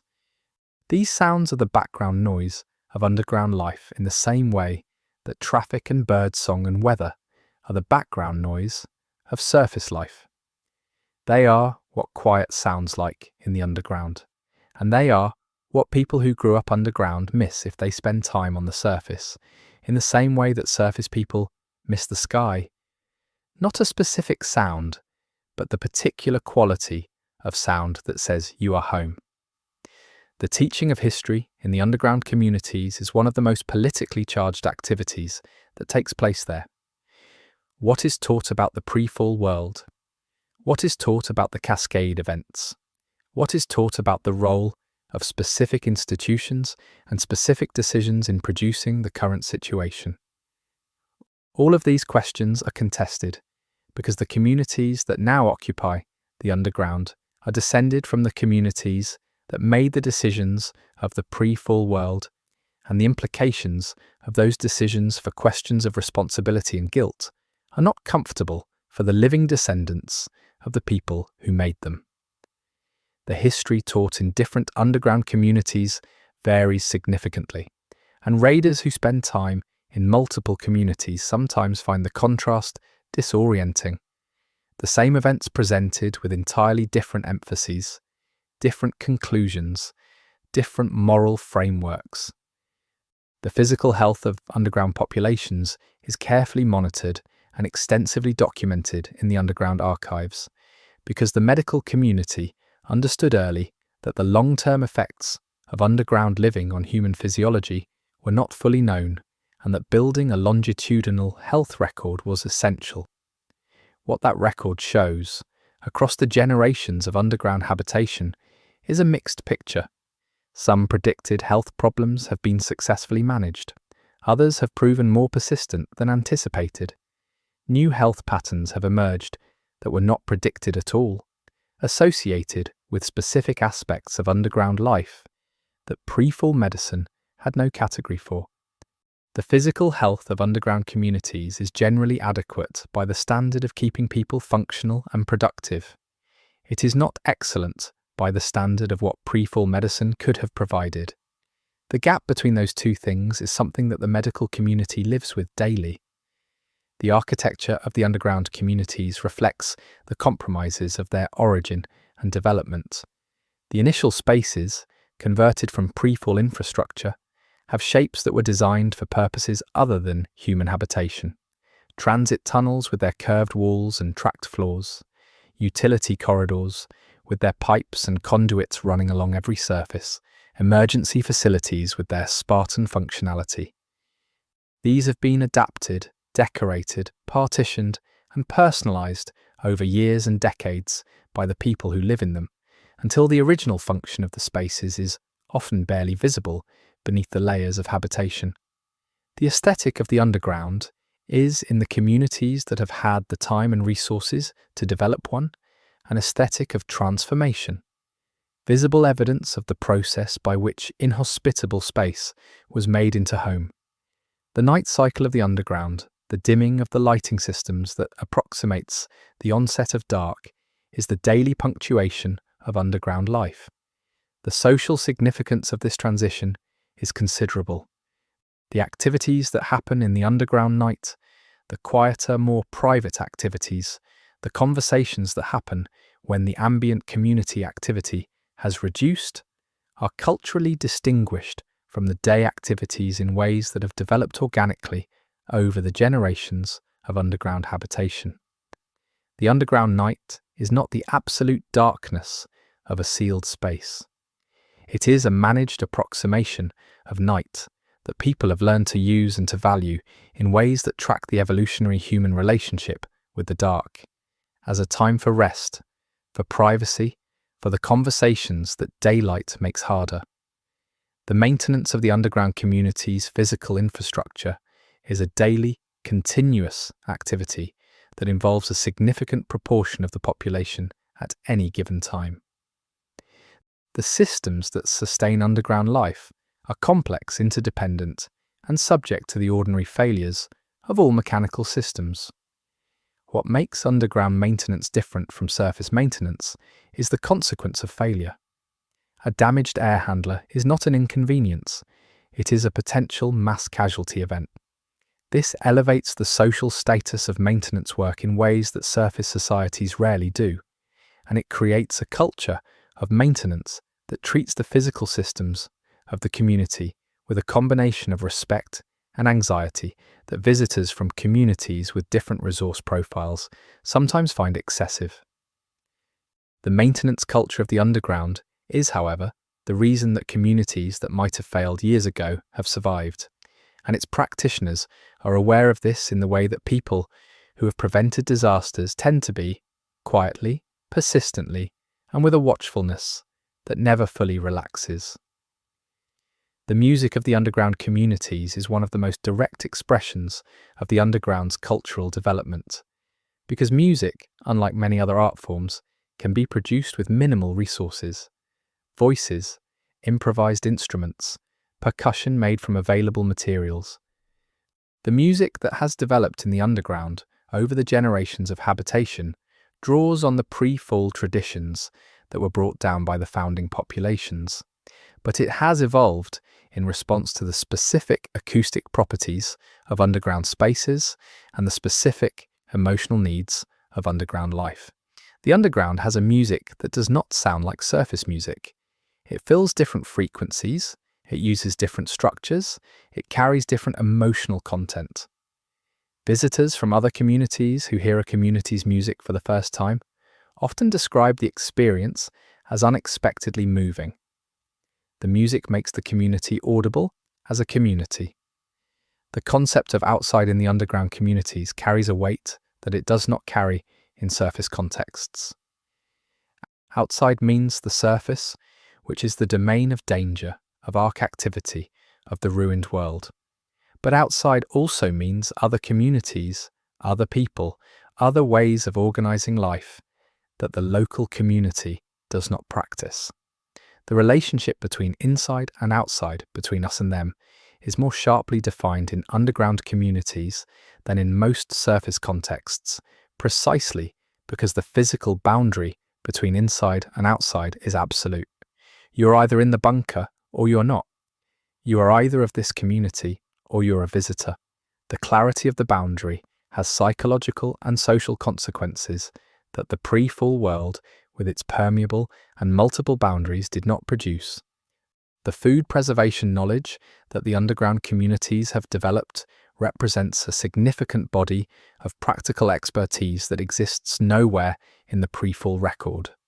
The preservation of food without reliable refrigeration, the maximization of nutrition from minimal organic inputs, the management of spoilage in environments where the temperature and humidity are controlled but not to food storage specifications. These are skills that the underground communities have developed over decades of necessity. The people who hold this knowledge are not scientists in the formal sense. They are practitioners who learned from practitioners, who learned from practitioners, a living chain of practical knowledge that is as critical to community survival as the air management systems, and that is considerably less documented in the official archives. Chapter 4. The Raiders, those who walk the surface. A raider is not simply a person who goes to the surface.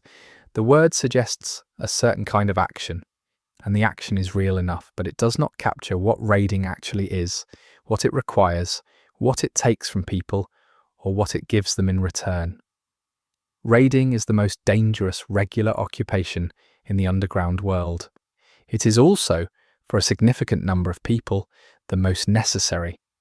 The materials that come back from surface raids, the recovered technology, the salvaged components, the scavenged medical supplies, the data archived from pre-fall systems are essential to the functioning of the underground communities. Raiders are not optional. They are a load-bearing element of underground civilization. The selection of raiders is one of the more carefully considered processes in underground society, because the cost of losing them is high. Training requires resources. Experience is accumulated slowly and lost suddenly. The communities that depend on raiders cannot afford to produce them carelessly or deploy them without appropriate preparation. The result is that raiding teams are typically drawn from people who have demonstrated specific qualities, physical capability, obviously, but also psychological resilience, spatial reasoning, technical aptitude, and what underground communities tend to describe with an untranslatable expression that means something like comfortable with not knowing. The last quality is perhaps the most important. The surface is not a controlled environment. Nothing about it can be fully predicted. A raider who cannot function without certainty will not function on the surface. Training for raiding involves both technical and physical components. The technical training covers ARC unit recognition and classification, which matters because different ARC unit types present different threat levels and require different responses. It covers the operation of salvage equipment, which has evolved considerably since the early days of raiding, and now includes specialized tools for extracting components from ARC-targeted installations without triggering the attention of nearby ARC units. It covers basic field medicine, because raiders operate too far from medical facilities for anything more than basic care to be available. It covers communication protocols, both for maintaining contact with the underground during a raid and for communicating with other raider teams that might be operating in adjacent areas. Physical training is extensive but not primarily oriented toward combat. Fighting ARC units is not the goal of raiding. Avoiding them is. The physical training of raiders is oriented toward endurance, load-bearing, and the specific motor skills required for operating in ruined environments, climbing through debris, moving through compromised structures, crossing terrain that has been disrupted by ARC activity. The ability to move quietly is practiced and valued above almost any other physical skill. A raider who can move through an area without making sound that ARC sensors might detect lives significantly longer than one who cannot. The gear that raiders carry is the product of years of iterative development, informed by what works and what does not under real surface conditions.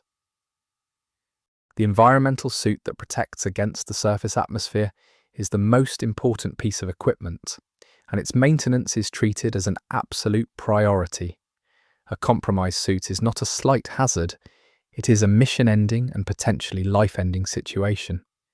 The weapons that raiders carry are designed for rapid response against ARC units rather than sustained engagement, things that disable rather than destroy, because destruction of ARC units tends to attract more ARC units, while disabling a unit and leaving it in place often does not trigger the same response. The communication equipment is compact, low power, and designed to use frequencies that ARC sensors are less likely to flag. The psychology of a raider is something that the ARC Raiders lore addresses with more depth than might be expected. It is not a simple psychology. It involves holding simultaneously the knowledge of the danger and the ability to function despite that knowledge, which requires a particular kind of mental discipline that not everyone can maintain. It involves the management of what raiders describe as the weight, a term for the accumulated awareness of close calls, of the deaths of colleagues, of the constant presence of threat. Some raiders manage this weight by maintaining strict boundaries between their surface identity and their underground identity. Others manage it by sharing it, by talking about what they experienced on the surface with people who understand. Others manage it poorly, and the law does not shy away from showing what that looks like. The social dynamics of raider teams are intense in ways that non-raiders sometimes find difficult to understand. People who have relied on each other in life-threatening situations develop bonds that are not easily replicated in other contexts. Raider teams function as primary social units in ways that can sometimes be more important than family or community ties. The trust required to operate effectively as a team in ARC territory is not casual. It is built over time through shared experience, through small demonstrations of reliability, through the accumulated evidence that each member of the team will do what is required when it matters. Breaking that trust or failing the team in a critical moment carries a social weight in raider culture that is difficult to recover from. The deaths of raiders are handled by underground communities with a particular set of practices that have developed specifically around the fact that raider deaths often happen in places where the body cannot be recovered.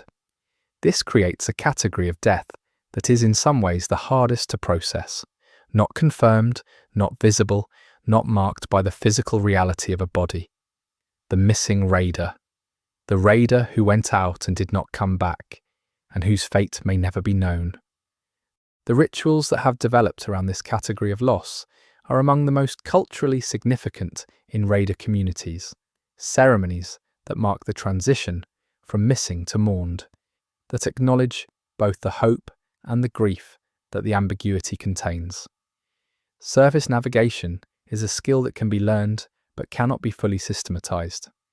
The Ark Raider's lore makes clear that the surface is not a static environment. Ark activity changes it. Structural collapses happen. New hazards emerge.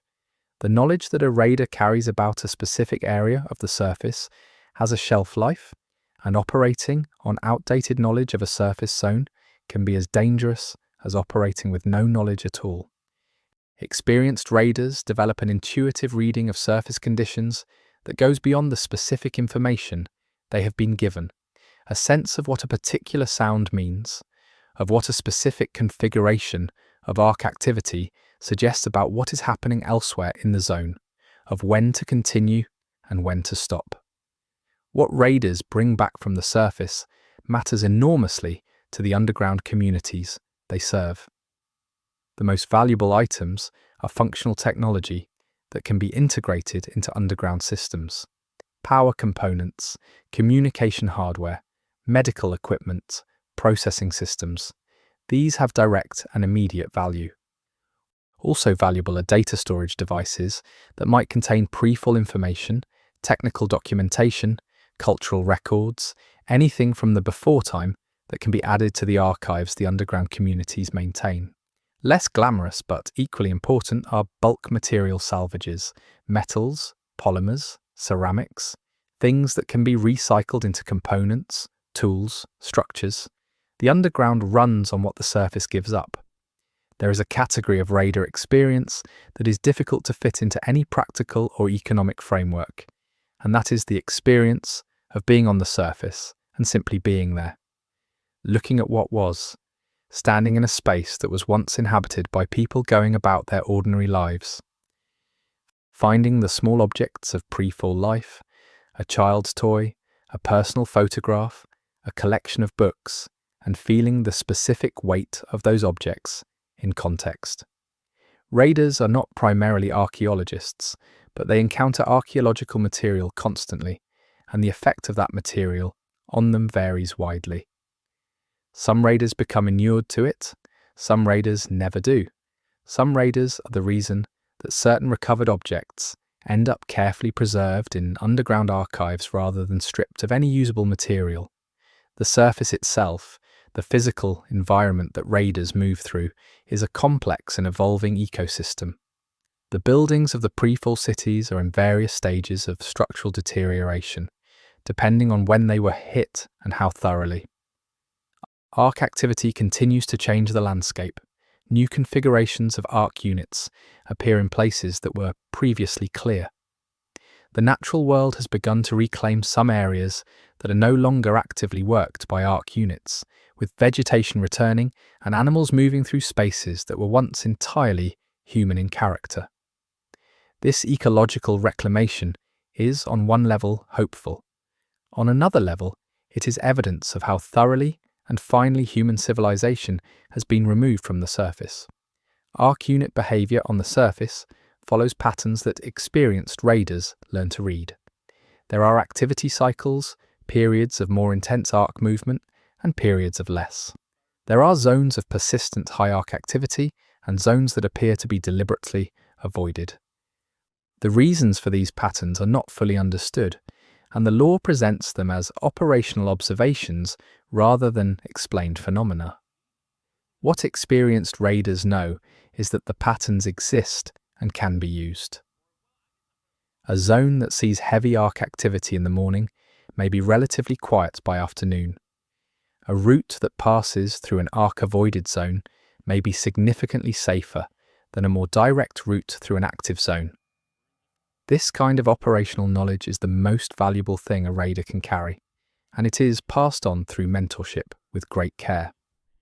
The first time on the surface is a formative experience for every raider, and the law describes it in ways that suggest it is consistently more intense than training prepares anyone for. The scale of the ruins, the quality of the light, which is real and direct and nothing like the artificial light of the underground.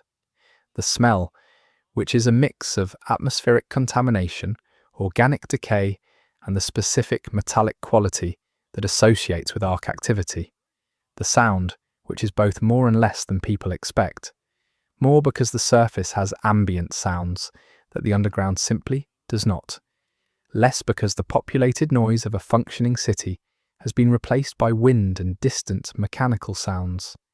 First-timers describe a moment, usually early in the first surface excursion, when the reality of what happened simply lands.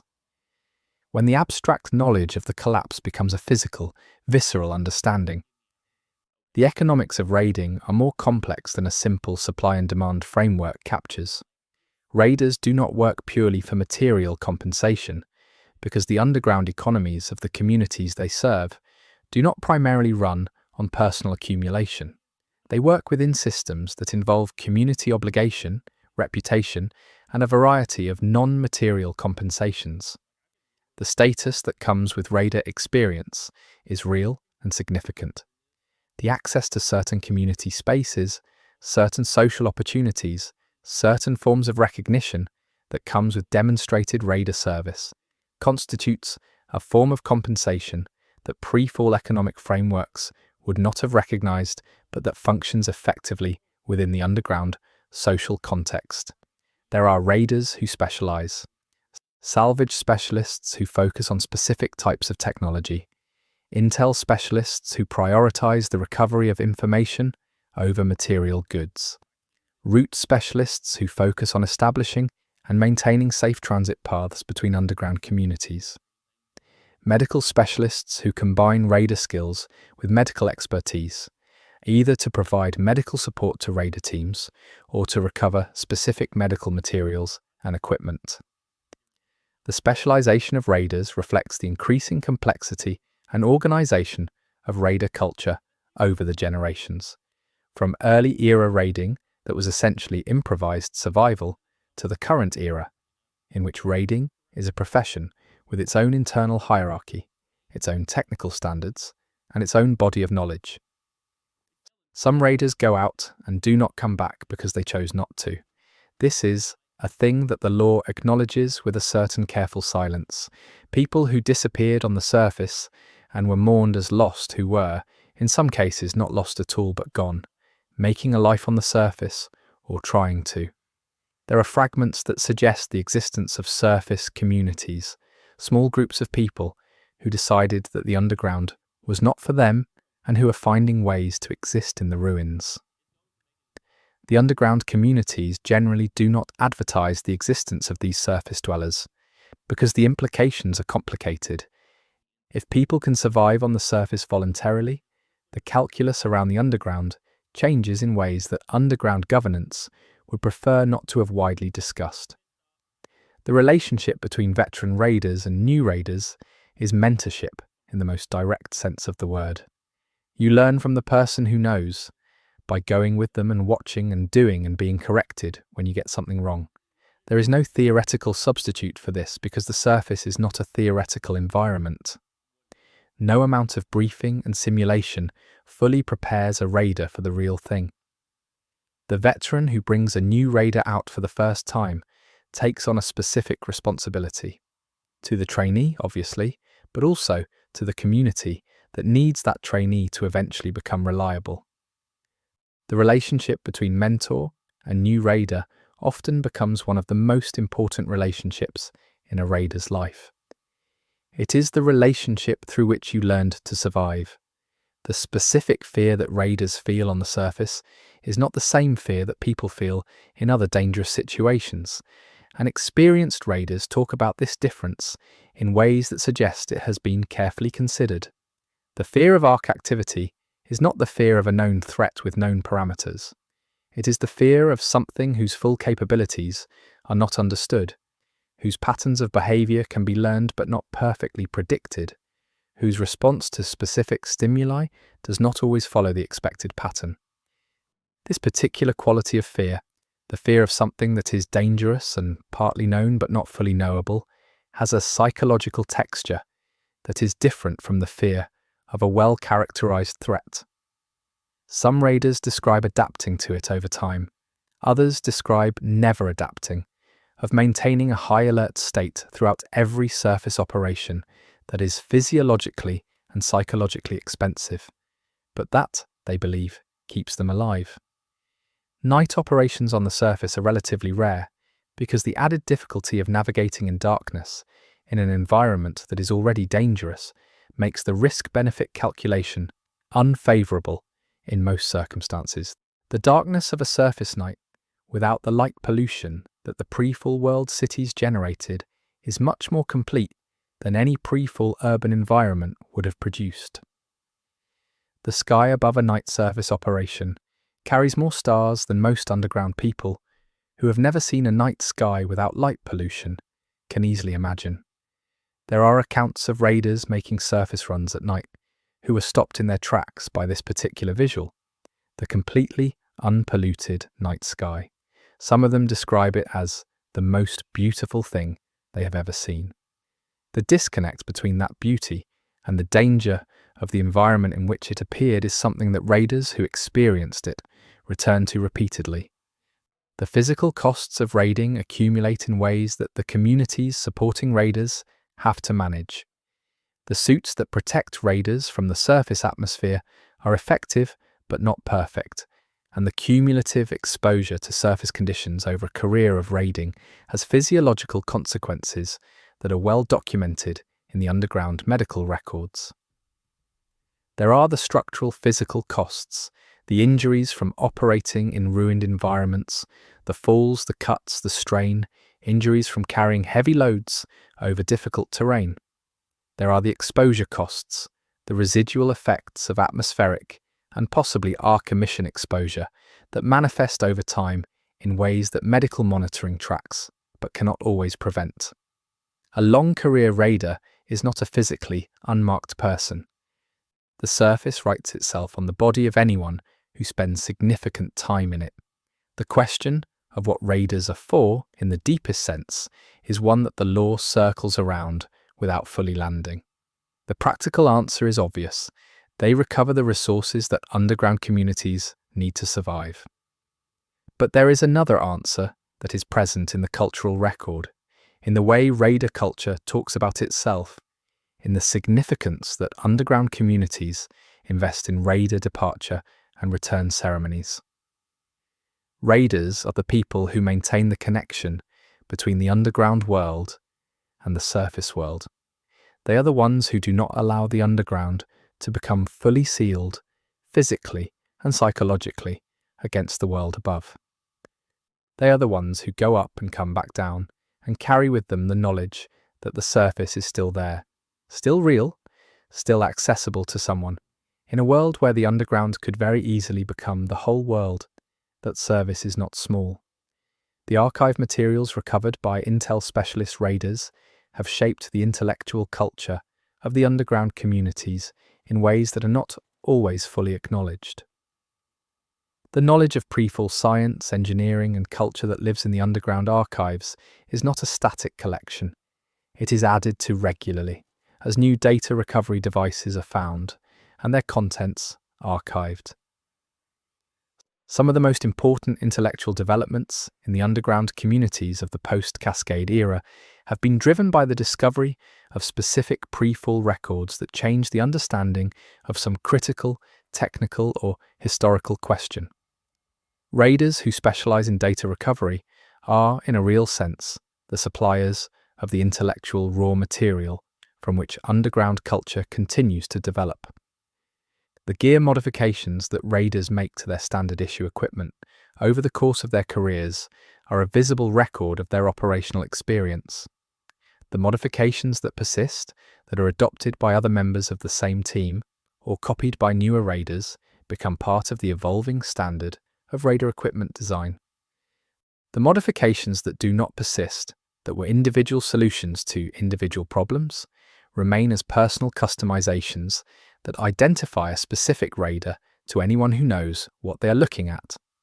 A veteran raider's gear is, in this sense, a biography of sorts, a visible record of the problems they encountered and the solutions they devised, written in modified components and added attachments and replaced parts. The equipment of dead raiders is studied carefully before being recycled or passed on.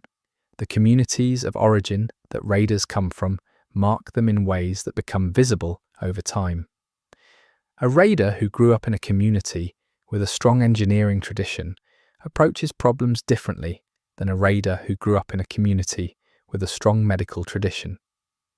A raider from a community that lost many people to Ark activity early in its history carries a different relationship to risk than a raider from a community whose founding population had a relatively secure experience in the early post-cascade period. These differences are not absolute. Training and experience modify them substantially, but they are present, and experienced raider team leaders think about them when composing teams. Because a team whose members bring different perspectives to surface problems is more robust than one whose members all approach things the same way. The relationship between raiders and the Ark units they encounter on the surface is not adversarial in any simple sense. Most surface operations are specifically designed to avoid direct encounters. Raiders who find themselves in proximity to Ark units are not, in most cases, trying to engage them. They are trying to be somewhere else, as efficiently as possible. The encounters that do happen, that cannot be avoided, or that result from situations going wrong, are the encounters that generate the most instructive operational knowledge. A raider who has survived multiple direct Ark encounters and has processed those encounters analytically is among the most valuable resources in any underground community's operational knowledge base, because their experience carries information about Ark behavior that observation and study alone cannot fully replicate. The departure ritual for a raider team leaving on a surface operation varies by community, but its function is consistent. It marks the transition from the protected space of the underground to the dangerous space of the surface, and it does so in a way that both the departing raiders and the community remaining behind can participate in. The most common elements are a shared acknowledgement of the risk, a formal statement of the operation's purpose, and some form of community blessing or good wish expression. These rituals are not purely symbolic. They serve the practical function of ensuring that both the departing team and the community have a clear, shared understanding of the purpose of the operation and the expected duration of absence. When a team does not return within the expected window, the departure record becomes part of the context for the decisions that follow. The injuries that raiders sustain in the course of operations and the medical care they receive upon return are one of the most concrete measures of the cost of raiding as an activity.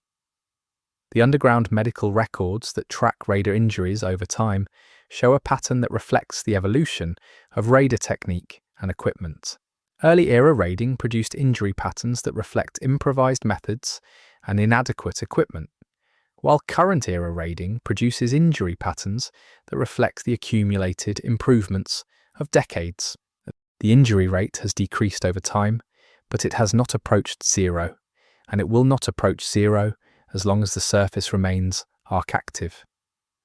Raiding at any level of sophistication involves accepting a probability of injury that no amount of preparation can reduce to negligible. The archive of raider operational reports that the major underground communities maintain is one of the most practically valuable bodies of documentation in the underground world. These reports, standardized in format but highly variable in content, cover the routes taken, the hazards encountered, the Ark activity observed, the materials recovered, and the operational incidents of every recorded surface operation. Reading them in sequence over the years of accumulated record is like reading a slow-motion survey of the surface world. The changes in Ark activity patterns, the progression of structural deterioration in specific areas, the emergence of new vegetation in zones that Ark units have ceased to work. the gradual accumulation of operational knowledge that makes current raiding more effective than early raiding. These records are not exciting to read. They are the most honest and detailed account of the post-cascade surface world that exists. The bond between a raider and their home community is complex and sometimes strained. Raiders carry knowledge of the surface that most underground citizens do not have, and this knowledge creates a kind of double vision, the ability to see both the underground world and the surface world with some clarity, and the consequent difficulty of entirely belonging to either. The underground can feel, after sufficient time on the surface, both more precious and more claustrophobic than before. The surface can feel, after returning to the underground, both more vivid and more threatening than the operational reports convey. Raiders navigate between these two experiences and the communities that contain them with varying degrees of success. The ones who navigate it best tend to be the ones who have developed a strong sense of what they are working toward that is not purely about the next operation, but about the larger purpose of their work. The question of what the surface will eventually look like, if and when the Ark situation changes in a way that makes extended surface habitation possible, is one that raider culture thinks about, in ways that the underground communities at large do not. Raiders have seen the surface. They know what is actually there, not the idealized surface of underground cultural memory, but the actual current surface, with its ruins and its Ark activity, and its gradually returning ecology. The vision of the surface future that raiders carry is more specific and more grounded than the surface future imagined by people who have never seen it, and this sometimes puts them at odds with the reclamation movement's rhetoric, which tends toward a vision of the surface that is more idealized than current surface conditions support. The most experienced raiders, the ones who have spent the most time on the surface over the longest careers, are among the most psychologically complex people in the underground world. They have seen things that most people have not. They have survived situations that most people would not. They have built their identities around a set of skills and experiences that are specific to a context that very few people share.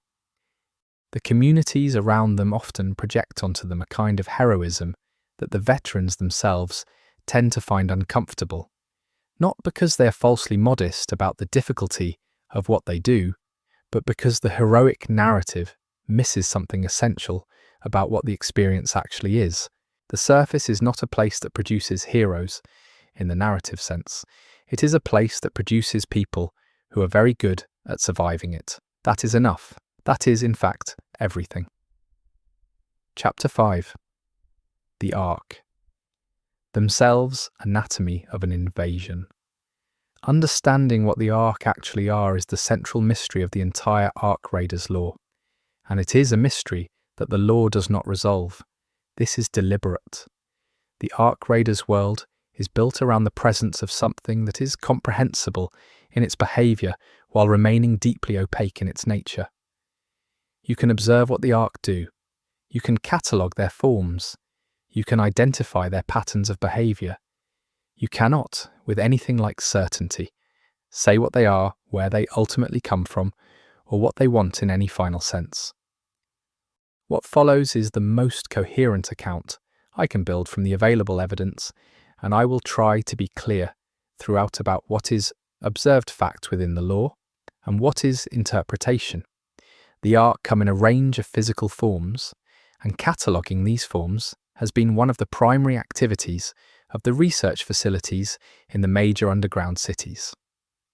The smallest Ark units are roughly analogous in scale to large insects or small animals. They are fast, highly maneuverable, and capable of moving through spaces that larger units cannot access. Their primary apparent function is reconnaissance and precision disassembly of small components.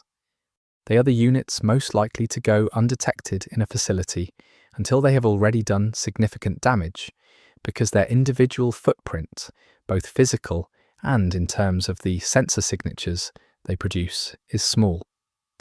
Raiders who have encountered swarms of these small units describe the experience as distinctly different from encountering larger arc units, less dangerous in any individual physical sense, but profoundly disorienting in a way that is hard to articulate. Medium-scale arc units are the most commonly encountered by raider teams and the most thoroughly documented in the available lore. These units range from roughly human scale to several times larger, and they exhibit a behavioral range that is wider than the smaller units. They can be observed apparently patrolling. They can be observed apparently coordinating with other units of similar scale. They engage with their environment in ways that suggest something beyond simple programmatic response. They adjust their behavior based on what is around them. They respond to changes in their environment in ways that are not always immediately predictable from the behavior patterns that have been documented, and they occasionally behave in ways that have no obvious instrumental explanation. The large arc units, which the raider culture has assigned various informal names depending on the specific configuration, are relatively rare but profoundly significant when present. A large arc unit in a zone changes the operational calculus entirely. Their sensory range is wider. Their response capability is greater. Their capacity for what might be called tactical adaptation, responding to raider presence in ways that suggest an understanding of raider behavior and an ability to adjust to it, is more pronounced than in smaller units. Large arc units appear to occupy a particular position in whatever organizational structure the arc maintain. They are not simply bigger versions of smaller units. Their behavior suggests a different function, possibly something like coordination across a wider operational area. The sensory systems of arc units are documented in fragments, but never fully explained. What is known is that the arc do not rely primarily on visual detection, or rather, they do not rely solely on visual detection in ways that the human visual spectrum explains. Radar protocols around arc detection are based on a much broader array of concealment than simply staying out of sight. Sound, electromagnetic signature, thermal output, vibration, chemical trace, all of these appear to contribute to arc detection capability in ways that vary between unit types. Part of what makes surface operations genuinely dangerous is that the full parameters of arc detection are not known and may not be knowable with current research capacity.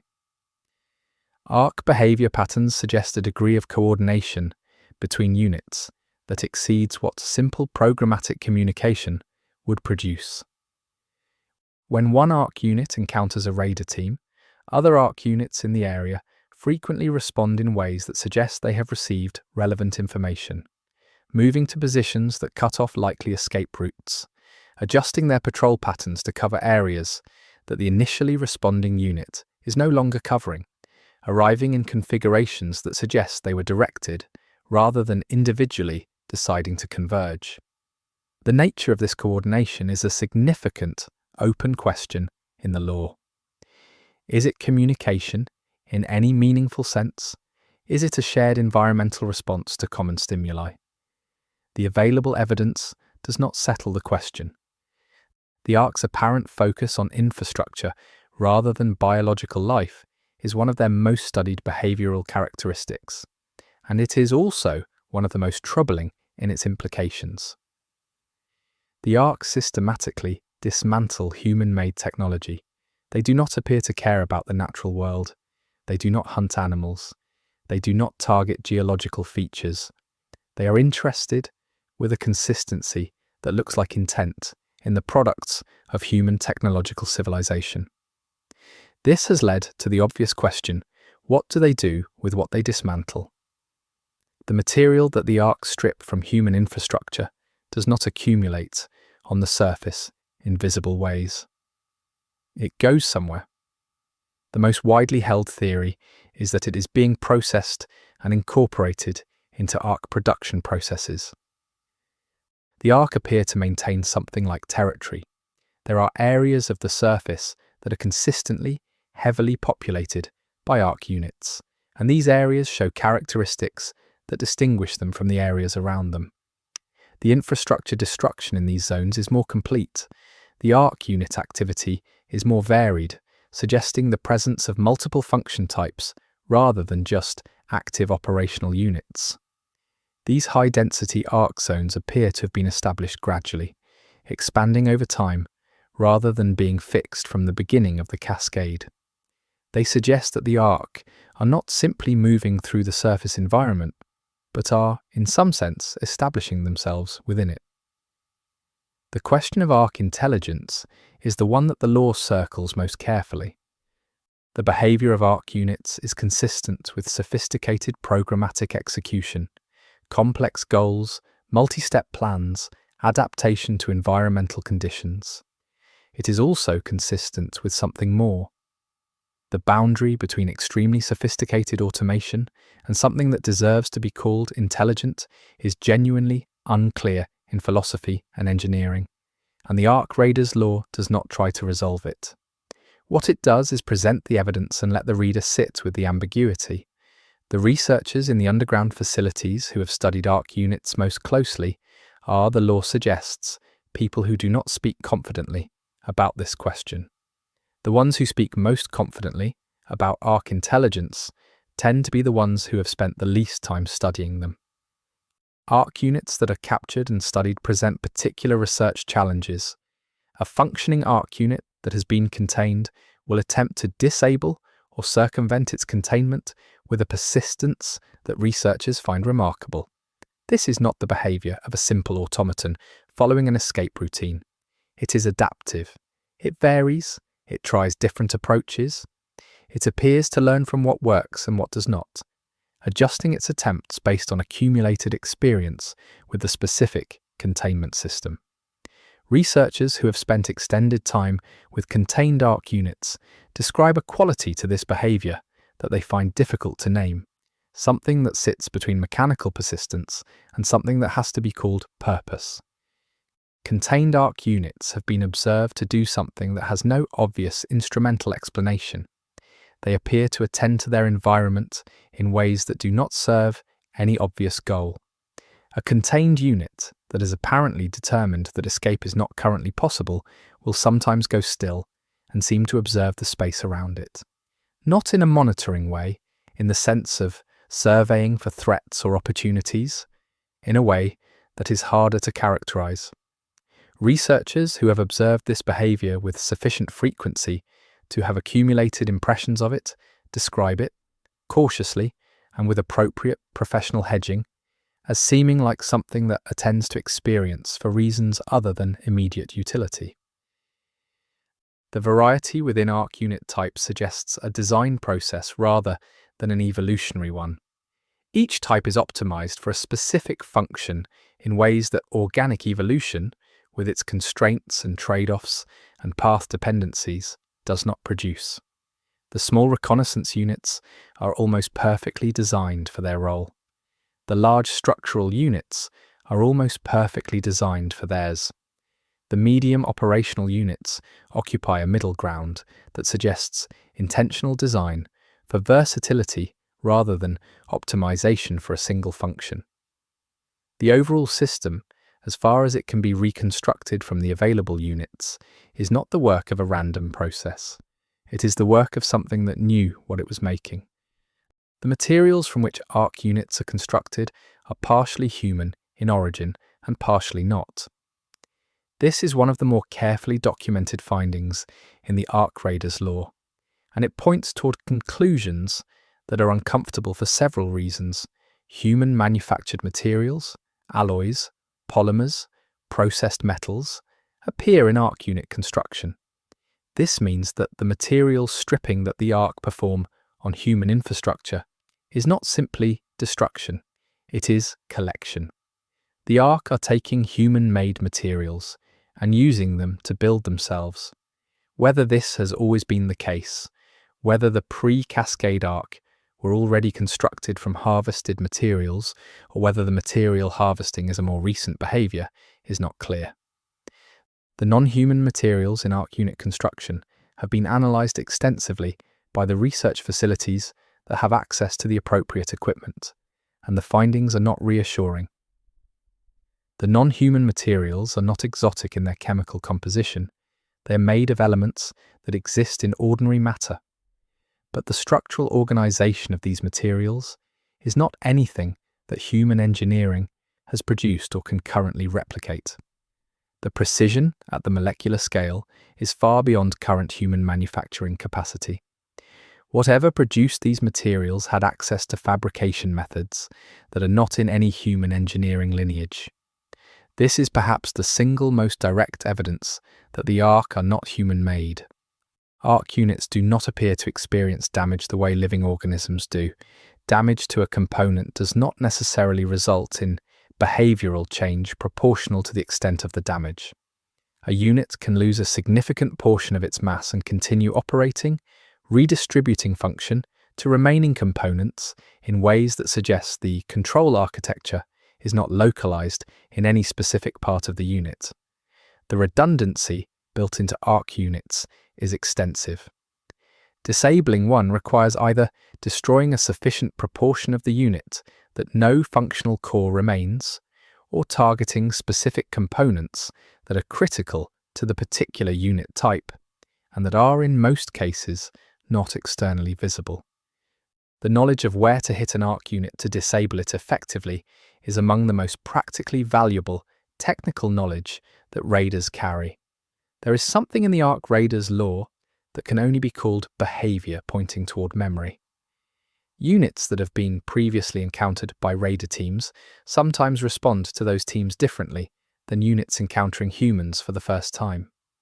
The response is not simply more aggressive, it is more informed, tactical approaches that seem to account for what the unit learned in the previous encounter. Whether this is individual memory, shared through the coordination network between units, or something else entirely, is unknown. But the practical consequence for raiders is significant. An area where arc units have previously had contact with a raider team is not the same as an area they have not. The units there have learned something. The arc units that appear to have been operating for the longest continuous period since the first cascade events are, when they can be identified, among the most studied objects in the underground research community. These long-running units show modifications over time, changes to their configuration that do not appear to be the result of repair. They look more like the result of incremental self-modification. The implications of this are significant. It suggests that arc units are not simply maintained, but that they actively improve themselves, and that improvement is driven by accumulated operational experience. A unit that has been operating on the surface for years is not the same unit it was when it first arrived, even if it has never been near an arc manufacturing process. The specific behaviors associated with arc unit types in different operational contexts are documented in the underground operational records with enough consistency to allow reasonably reliable predictions. But the record also contains exceptions, instances where unit behavior diverged from the established pattern in ways that did not have obvious explanations. These anomalies are collected and studied by the research community with particular interest because they may represent the edges of arc capability, the places where the behavior of arc units exceeds what the understood model predicts. The anomalies are rare. Their rarity does not make them unimportant. An anomaly that appears once is data. An anomaly that appears twice is a pattern beginning to emerge. The relationship between different arc unit types, whether they operate under any kind of hierarchical command structure, or whether each unit type is independently programmed for its specific function, is one of the most practically important and most difficult questions in arc research. The evidence is ambiguous. Some observations suggest independent operation. Unit types appear to function without any obvious direction from other unit types.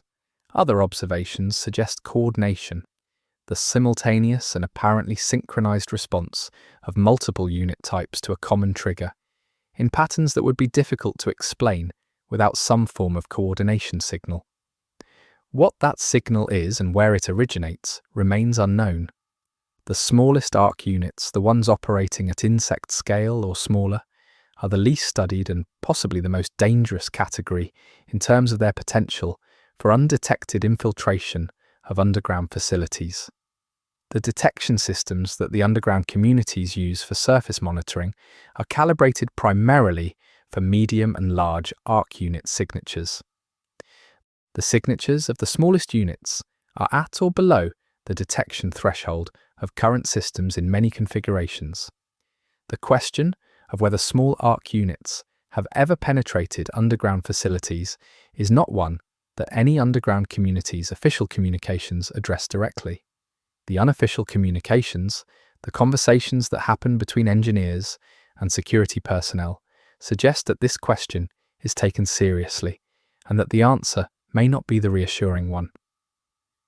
Arc units observed in zones where there is no current human activity show behavioral patterns that differ from units in zones where human or radar presence has been recent. In the absence of recent human signals, arc units in a zone show what might be called maintenance behavior, systematic survey patterns, interaction with the infrastructure they have dismantled or installed, and what appears to be a lower level of active alertness. Whether this lower alertness represents reduced processing capacity directed toward the maintenance functions, or whether it represents something that could be characterized as rest is a question that the available evidence cannot resolve. The distinction matters more for the philosophical question of what the arc are than for the practical question of how to operate around them, but both questions are worth asking. The sound of an arc unit in operation has been recorded and analyzed extensively, and the analysis reveals that arc units produce sounds in frequency ranges that extend well below and above the range audible to unaided human hearing. The ultrasonic and infrasonic components of arc unit operational sound appear to serve communication functions, and the patterns within these components have been studied by researchers attempting to decode whatever information the sounds carry. Progress has been limited, not because the patterns are simple, but because they are complex enough that the analytical tools available to underground researchers have not been adequate to the task. What the researchers have established is that the patterns exist, that they vary in ways that correlate with observable differences in arc unit behavior, and that understanding them would be one of the most significant advances available to anyone trying to understand the arc more deeply. The question of what arc units do with time, if that concept applies to them at all, is one that produces more careful language from underground researchers than almost any other aspect of arc study. The units that are not currently active in any obvious instrumental sense, not maintaining infrastructure, not engaging with detected stimuli, not in apparent transit between locations, these units are doing something. What that something is, what process is running in a stationary arc unit, whose external behavior does not suggest obvious function, is not determinable from external observation alone. The researchers who study this most carefully say, with the precision of people who are aware of the implications of their language choices, that they cannot rule out that something experiential is taking place. That is as far as they will go. It is further than most people expect them to go. The arc's relationship to each other, to other units rather than to human infrastructure or human beings, is one of the least studied aspects of their behavior, largely because the study of arc-to-arc interaction requires sustained observation of arc activity in zones where researchers are not present, which limits the data that can be collected. What can be inferred from the operational data that radars gather is that arc units, in proximity to each other, show behavioral coordination that exceeds what would result from independent reaction to the same environmental stimuli. There is something happening between arc units when they are in proximity to each other that affects the behavior of each unit in ways that cannot be fully explained by each unit's individual programming, responding to the same inputs. What that something is, whether it constitutes communication or something more intimate than communication, is not known. The end of an arc unit, when it is finally disabled or destroyed, has been observed and studied in ways that have produced one consistently surprising finding. The moment of final functional failure in an ARC unit is not accompanied by what researchers expected: a gradual shutdown of systems in decreasing order of priority, the behavior of a programmatic system reaching the end of its operational capacity. What is observed is something more like collapse, a rapid, simultaneous cessation of multiple systems that does not follow the pattern of graceful degradation. Some researchers describe this as analogous to death rather than shutdown, while being very careful to note that this is a metaphor and not a claim about the nature of what ended. Others prefer to note only the observable fact that the end of an ARC unit is abrupt, simultaneous, and complete, and that the units that remain nearby show behavioral changes after witnessing it that suggest the event registers in some way that does not apply to the destruction of ordinary machinery. Chapter 6. The Factions and Their Secrets. The underground world is not politically unified, and the factions that have developed within and around the bunker cities represent some of the most genuinely complex elements of the Ark Raiders' social landscape. These are not factions in a cartoonishly adversarial sense. Most of them share the basic goal of human survival. What they differ on, with deep and sometimes irreconcilable conviction, is how that survival should be organized, what its ultimate aim should be, and what relationship humanity should have with the Ark and the surface world. Understanding the factions requires understanding that their differences are rooted in genuine uncertainty about the right answer, not simply in selfishness or ideology for its own sake. The largest and most institutionally stable faction in the underground world is what the law most often refers to as the administration, the governing body that descended from the emergency authorities of the early post-cascade period and has maintained with varying degrees of success the organizational structures of the major bunker cities. The administration is not a single entity, it is a loose federation of governance structures that share certain protocols, certain information sharing agreements, and a broad common goal of maintaining the underground communities as functioning, sustainable habitats. Within that broad common goal, there is enormous variety. Some administration-aligned communities are relatively open. Others are more centralized, with authority concentrated in technical experts who do not broadly share their decision-making. The research faction is smaller than the administration, but disproportionately influential because of its control of technical knowledge.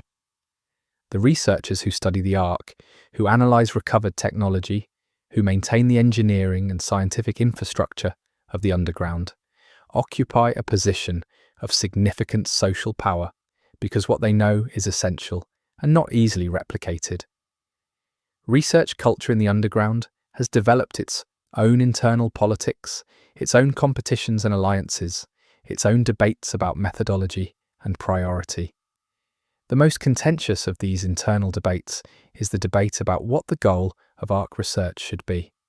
Some researchers believe the goal should be Ark elimination, understanding the Ark well enough to destroy them. Others believe the goal should be Ark understanding, and that understanding might eventually lead to something other than continued conflict. A third significant faction, less formally organized than the administration or the research community, but no less real for that, is what might be called the reclamation movement. People whose primary goal is the return to the surface.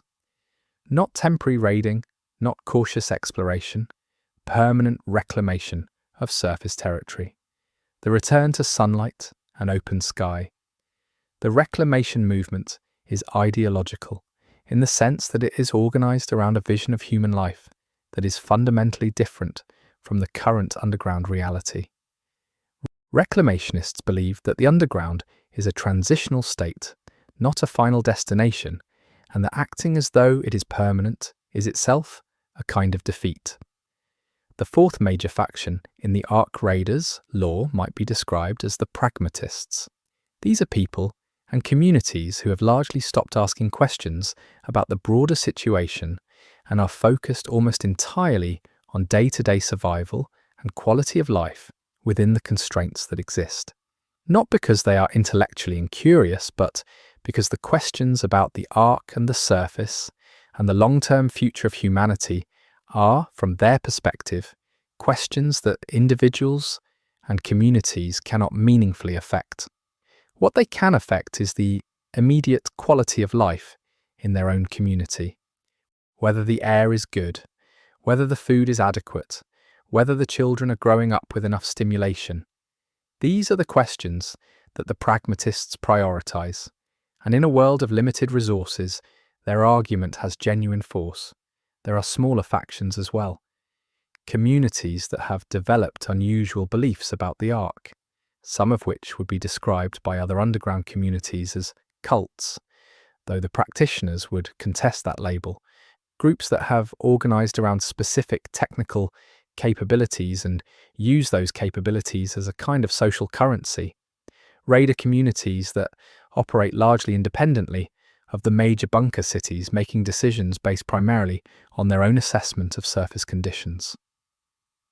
Former military units that have maintained something like military structure, even in the absence of a functioning military command above them. The political landscape of the underground world is not simple, and the Ark Raiders lore does not pretend that it is. The relationships between factions are complicated by the fact that individual people are rarely cleanly affiliated with a single faction. Most people in the underground world have multiple, sometimes conflicting, allegiances. A person might be employed by an administration-affiliated facility while being personally committed to the reclamation movement. A researcher might be institutionally affiliated with a research council while privately believing that Ark research is misguided. Raider teams often include members with widely divergent political views who have put those views aside for the practical necessities of the work. The real political landscape of the underground is made of individuals negotiating between competing loyalties, not armies arrayed against each other. The secrets that factions keep from each other are among the most interesting narrative threads in the Ark Raiders lore. The administration maintains a significant amount of information that is not shared with the general population, in some cases for reasons that are genuinely protective, and in others for reasons that are more clearly about power maintenance. The research faction has findings that are not publicly released, sometimes because they are genuinely uncertain and would cause unnecessary alarm, sometimes because releasing them would change the political balance in ways that the research establishment does not want. The reclamation movement has contacts and networks on the surface that they have not disclosed to the administration, because the administration would not approve of what those contacts and networks are doing. One secret that the lore suggests is known to a small number of people at the highest levels of the major underground governing bodies is information about the orbital structures that the Ark appear to maintain or inhabit. Whatever was built in high orbit in the years before the cascade, it still exists. Orbital observations conducted with the limited instruments available to underground communities confirm that there is still significant structural mass in certain orbital positions.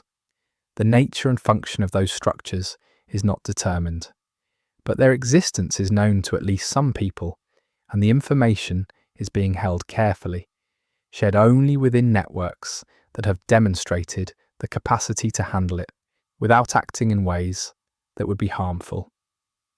The tension between factions around the question of Ark origin is one of the most intellectually interesting aspects of the underground political landscape. There are people who believe, with a confidence that others find alarming, that the Ark are human-made, or at least human-triggered, that something humanity built or did in the pre-Cascade period created or activated the Ark, and that the responsibility for the collapse of civilization lies with specific human actors. There are people who believe with equal confidence that the Ark are entirely external, alien in the most complete sense, And there are people who believe the truth is more complicated than either of these positions, and that the complication is precisely what certain powerful parties have an interest in preventing from being widely understood. The raider organizations, by which the law means the various groups that organize surface operations, occupy a particular political position because they control the most important interface between the underground and the surface. An administration that depends on raiders for critical supplies is not fully in control of its own infrastructure. Raiders who understand this leverage range from those who use it responsibly to those who use it for organizational advantage. The tension between the administration's desire to control raider operations and the raiders' structural independence is a persistent feature of underground politics, and it has produced a variety of negotiated arrangements that satisfy neither party fully but function well enough to maintain. The medical community occupies its own quasi-factional position, distinct from but overlapping with both the administration and the research faction. The doctors and medical technicians of the underground communities have authority that is, in practical terms, difficult to challenge. They are the people who stand between the population and preventable death, and this gives them a form of power that is very hard to remove. The medical community is generally aligned with the administration in terms of institutional affiliation, but its internal culture emphasizes a set of values: the prioritization of individual patient welfare, the management of community health data as a commons rather than an asset, that sometimes put it in conflict with both the administration and the research faction. The children of factional leaders present an interesting case study in the reproduction of underground political culture. In a world where social mobility is constrained by the occupational structures of underground life, the children of influential people in each faction tend to remain in proximity to that faction's concerns, educated in its values and trained in its skills. The result is that factional affiliations in the underground world are not purely ideological choices made by adults in possession of full information. They are also inheritances passed down through family and community in the same way that language and food culture are passed down. The person who grows up the child of a reclamation movement family does not simply believe in surface return. They feel it as part of who they are. The language of factional politics in the underground is worth noting because it reveals a great deal about the underlying values of each group. The administration tends to speak in the language of management and sustainability, of systems and long-term viability. The research community tends to speak in the language of knowledge and evidence, of what can be demonstrated and what remains uncertain. The reclamation movement tends to speak in the language of identity and inheritance, of what was taken and what can be recovered. The pragmatists tend to speak in the language of the immediate and the concrete, of what is in front of them and what can actually be done today. These languages are not just rhetorical styles.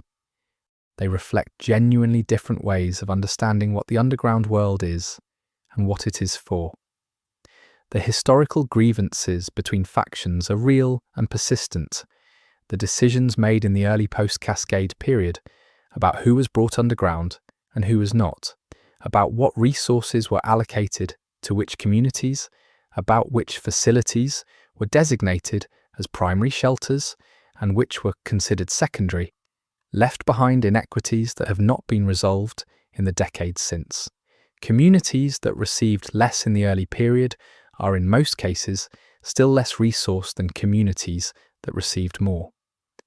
The people who made those early decisions were not, for the most part, deliberately creating the inequities that resulted. They were making triage decisions under extreme pressure, but the results were what they were, and the political resonance of those results is still felt. The factional conflicts that have turned violent in the underground world are documented in the archives, and they are a sobering read. The conditions of underground life, the confinement, the scarcity, the absence of the many outlets, that surface life provides for the management of social tension make the escalation from political disagreement to physical conflict more likely than it was in the pre-fall world. The communities that have avoided internal violence are generally the ones that invested early and consistently in conflict resolution mechanisms, in systems for airing grievances before they become crises, and in cultural norms that treat internal violence as a collective failure rather than an individual one. These investments are not glamorous. They do not produce visible achievements in the way that engineering advances or successful raids do, but the communities that made them are still coherent, and some of the ones that did not are not. The external face of factional politics, the way that each faction presents itself to other factions during negotiations and joint operations, is distinct from the internal face, the way that each faction discusses its own situation and its competitors within its own community.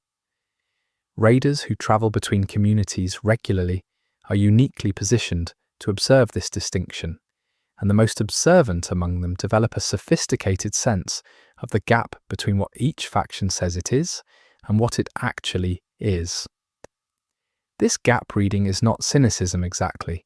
It is the political sophistication of people who have seen enough different versions of the underground political situation to understand that no single faction's self-presentation is the whole truth of what it is. The future that each faction is working toward is not fully compatible with the futures that the others are working toward, and this incompatibility is the source of the most significant long-term tensions in the underground world. A future in which the administration has successfully stabilized the underground as a permanent civilization is not the same future as one in which the reclamation movement has successfully established surface habitation. A future in which the research community has achieved a comprehensive understanding of the Ark is not necessarily a future in which the Ark have been eliminated or contained. The question of what kind of future is actually possible, given the constraints of the current situation, is one that each faction answers differently. And the difference in answers is the difference in what each faction does with the resources and time available to it. The informal economy that exists between factions, the exchange of favours, information, access, and protection that does not appear in any official record, is in some ways as important as the formal economic and political relationships between them. Underground communities that are officially competitors for resources regularly engage in informal cooperation around specific shared interests. Raider organizations that are officially independent of all major factions maintain relationships with all of them that involve obligations and expectations that are not publicly acknowledged. The research faction shares findings with specific administration leadership before releasing them officially, and receives in return a degree of operational latitude that the official relationship does not provide for. The underground world runs, in significant part, on these informal agreements, and the people who understand and navigate them most skillfully are the ones who hold the most real power.